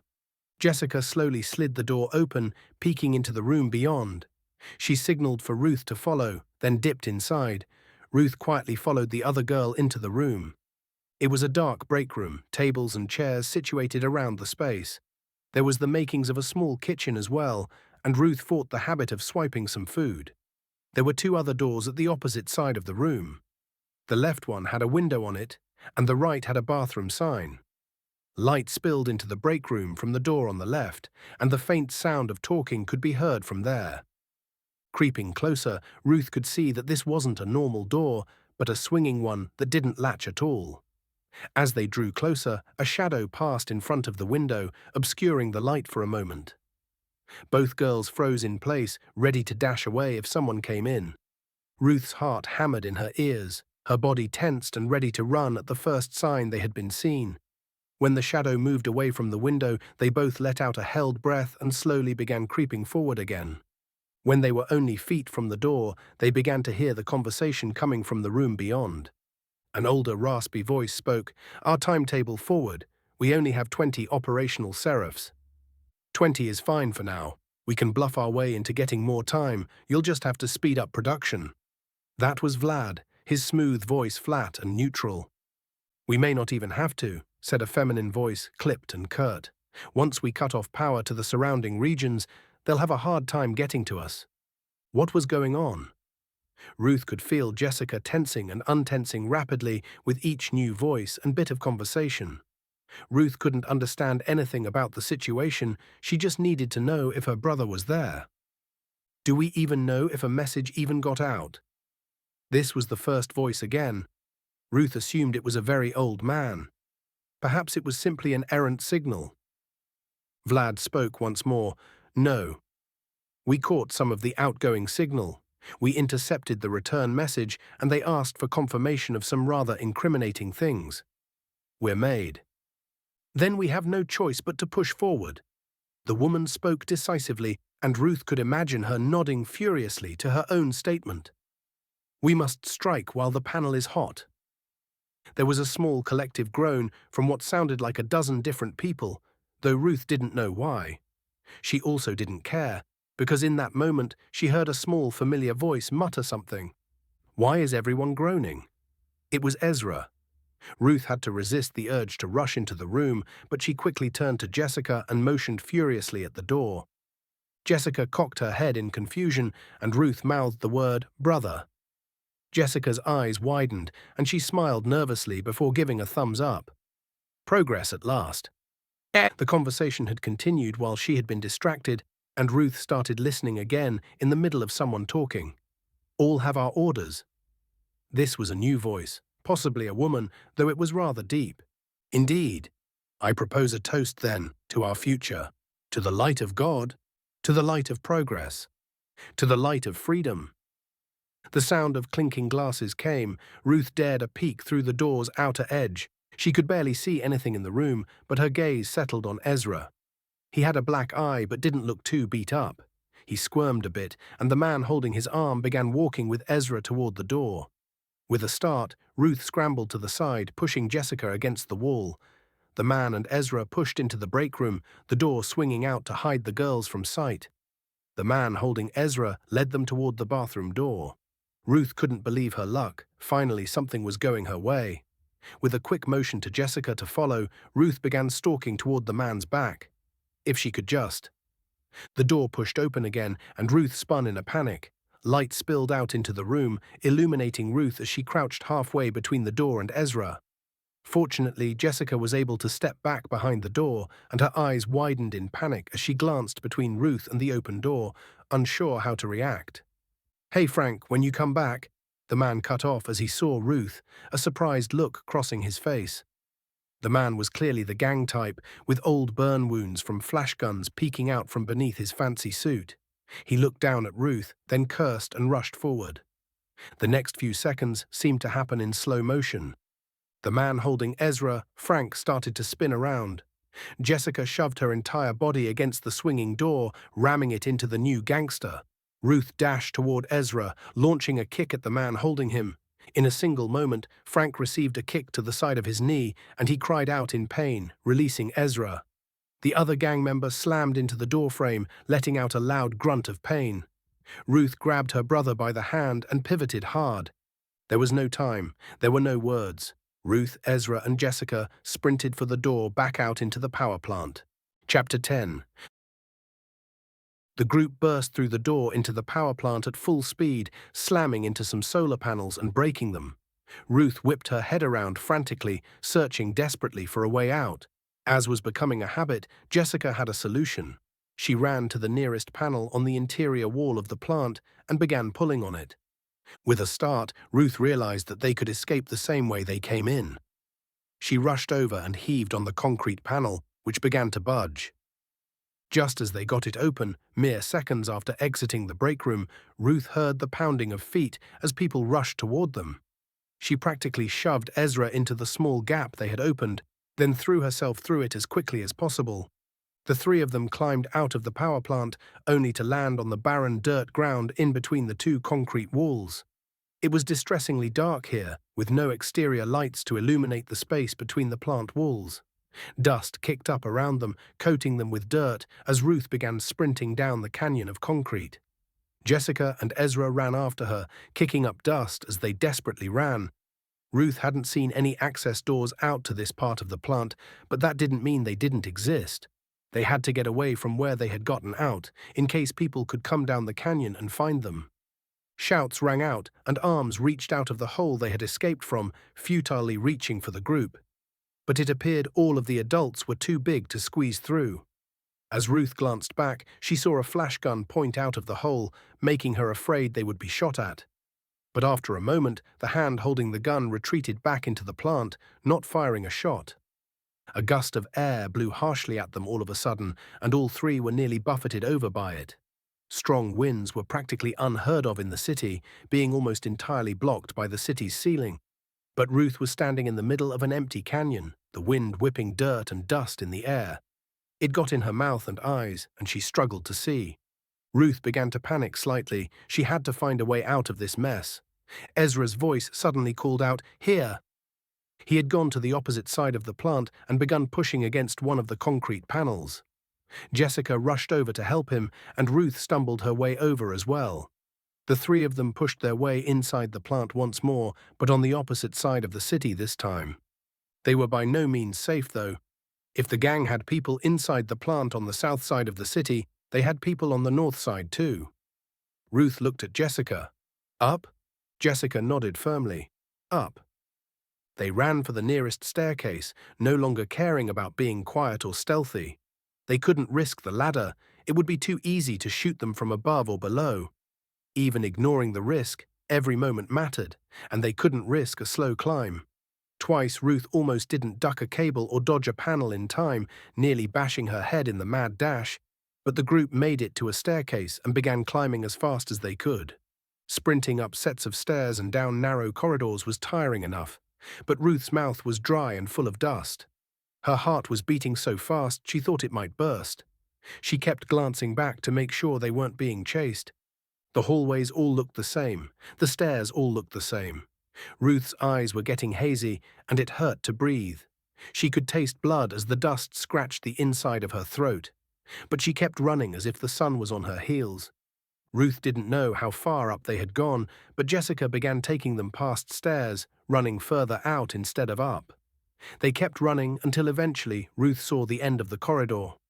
They had reached a point on the wall where it began to dip down. Jessica shoved against the concrete panel, opening it and peering out into the canyon. Ruth wanted to look too, but her body nearly gave out, and she had to catch herself against a power bank. Her body was exhausted and pained. It was taking all she had to not collapse to the floor right now. Ezra rushed over to her, looking equally worn out. "Sis," he quickly hugged her tight, his hand squeezing the back of her shirt. Ruth gripped him just as tight, holding him close with all the strength she had. Ezra mumbled something into her clothes. Ruth, despite her tiredness, smiled softly. "I can't hear you if you mumble like that, Ezzy." He looked up at her, tears welling in his eyes. "I knew you wouldn't leave me." Never in a million years. Ruth buried her face against his head, feeling relief for the first time since this whole mess started. They weren't free yet, but getting her brother back meant she could actually breathe easy, metaphorically. Her throat still hurt, and her breathing was still ragged and frantic. Jessica walked back over to them. Good news, there's a bridge above us, about 2 panels down. It'll be a slight climb, but I think we can get away by going up there. Ezra peered out, pulling his head away from Ruth for a moment. We're climbing to the bridges. Won't they be guarding them or something? Jessica shook her head. There are too many bridges, and the gang doesn't have enough muscle to do something like that. But it's not just the gangs. Ruth and Jessica glanced at each other. Clearly something else was going on. The fact that there had been some kind of meeting between the gang and at least one other group meant there was another player involved in all this. But the longer they stopped to talk, the higher the chance of getting caught. We'll just have to risk it. We can't stay in the plant, and the longer we take to get out of here, the more likely they are to catch us. Let's get up on the bridge, and then we can head down into the city. You can tell us everything you heard after we get somewhere safe, Ruth said. Having Ezra back somehow made her feel more confident, more steady on her feet. They could do this. Ezra still seemed a bit nervous, but he nodded and followed Jessica to the right spot. The 3 of them managed to pull the concrete block away, and Ruth peered down to see how high they were. They had climbed up quite a ways, higher than most buildings Ruth usually traveled. She would guess maybe halfway up the plant. That meant they were a ways away from the safe house, but relatively close to the construction site Ruth and Ezra lived in. Jessica squeezed out first, slowly positioning herself on the exterior wall of the plant. The wind whipped at her hair, but she held firm with a determined expression. Ezra climbed out next, Ruth holding onto him from inside, while Jessica helped him find firm footing on the outside. Once they started climbing, there was enough room for Ruth to join them, and she squeezed her way out of the gap into the open air. Before, when they had climbed down, she didn't need to change elevation much. This time she had to climb up, which was far more dangerous than she would have liked. Each divot was only about an inch deep, and she knew that any slip could send her tumbling into the abyss below. She took deep breaths, trying to keep calm as she slowly worked her way upward. Her feet would find the best purchase they could, then she would push slowly upward, one hand reaching up to find the next grip. She saw Jessica and Ezra above her, having reached the underside of the bridge. They were waiting for her to make it up to them before they tried to get up onto the bridge. She tried to give them an encouraging smile, but a sudden gust of wind suddenly ripped at her. She cringed against the wall, huddling as close to the concrete as she could. Her clothes whipped violently, and the wind threatened to tear her away from the wall and fling her into the open air. She held firm, her eyes squeezed shut. Just as she was beginning to think she'd get pulled off the wall, the wind calmed.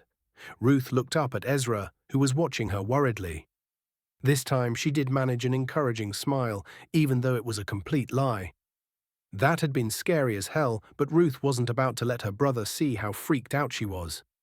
Ruth climbed the rest of the way up without incident, joining them below the bridge. There wasn't much noise coming from above. The foot traffic was reduced at this time of night. Jessica risked peering out to see if the coast was clear, then signaled for them all to climb up. Once more, Ruth helped Ezra from behind as Jessica helped him from the front. Ruth slowly climbed up onto the bridge platform, relieved to no longer be dangling over certain death. There was no time to rest, though. Being out in the open like this was still a risk. They quickly ducked behind the public restroom on the bridge platform, heads on a swivel as they looked for trouble. "Where do we go now?" Ruth asked Jessica.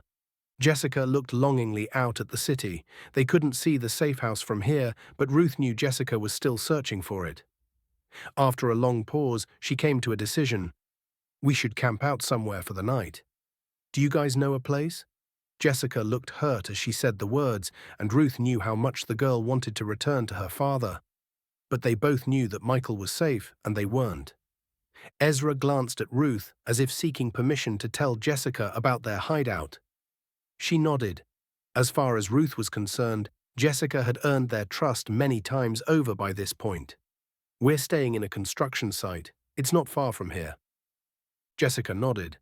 "Sounds good to me. Lead the way."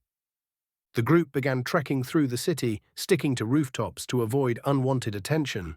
This late into the night, constables wouldn't be patrolling the roofs. They only cared about catching siphoners, not keeping buildings clear of riffraff. When they got close to the building, Jessica looked a bit surprised. "You're staying there?" "Fanciest place in town," Ezra joked. Ruth cracked a smile. Her brother was okay. He could still make jokes, and that meant everything to her. Jessica chuckled. "No, I mean the gang is going to be stationing a vampire in that building when it's done." That was a surprise to Ruth and Ezra, though they would have had no way of knowing that in the first place. "Really?" Ruth looked the building over again. Life was really weird sometimes. "Figures the gang is always closer than you think." The group snuck their way into the construction site without further conversation. They tiredly climbed the remaining stairs up to their hidey hole, then welcomed Jessica inside. "It'll be a bit cramped with all three of us, but we should be able to get some sleep for a few hours," Ruth said. She felt oddly self-conscious for some reason, as if she felt embarrassed about showing Jessica how she and her brother lived. Ezra clearly felt no such reservations, running over to their food stash and pulling out some canned spam for dinner. "Can we eat first?" "I'm starving." Jessica looked over the small space as Ruth began helping Ezra break out some food. Ruth kept glancing at her, nervously wondering what the other girl was thinking. After a few minutes, Jessica sat down with them, accepting some of the spam as they passed around the container. Before they finished, Ruth had already opened a can of green beans. A single can split two ways was hard enough, but considering she and Ezra might never come back here, there was no reason not to splurge and eat even more. Ruth sighed as she handed the can of green beans to Jessica. This would hopefully be their last night here, which was a relief and a disappointment in some ways.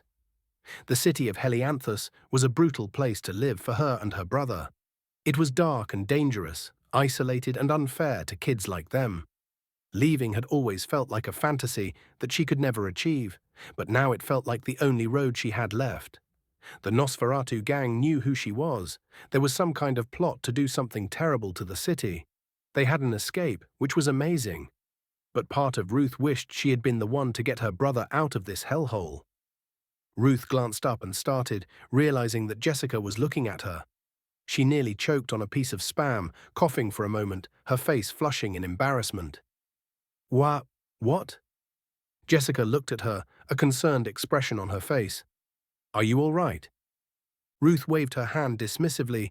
It was just a piece of spam. She cleared her throat, feeling like a loser. Jessica giggled, smiling a soft smile at Ruth. It was intoxicating, and Ruth's brain suddenly felt empty. "No, I meant, are you okay after all that?" She gestured toward the direction of the power plant. The floaty feeling left her. The weight of reality reasserted itself. Ruth glanced away, looking down at her food. "We got my brother back. That was all that mattered." Then, after a long pause, she continued, "Thank you, Jessica. I couldn't have done it without you." Jessica smiled again, nodding and gently laying her hand reassuringly on Ruth's shoulder. The touch was oddly comforting, and Ruth felt a small smile cross her face. Jessica turned to Ezra, taking her hand off Ruth's shoulder. Ruth looked down at where the other girl's hand had been, frowning to herself. Her attention returned to Jessica as she started talking. "So, Ezra, let me explain what's going on for your sake. Then you can tell us what you found out."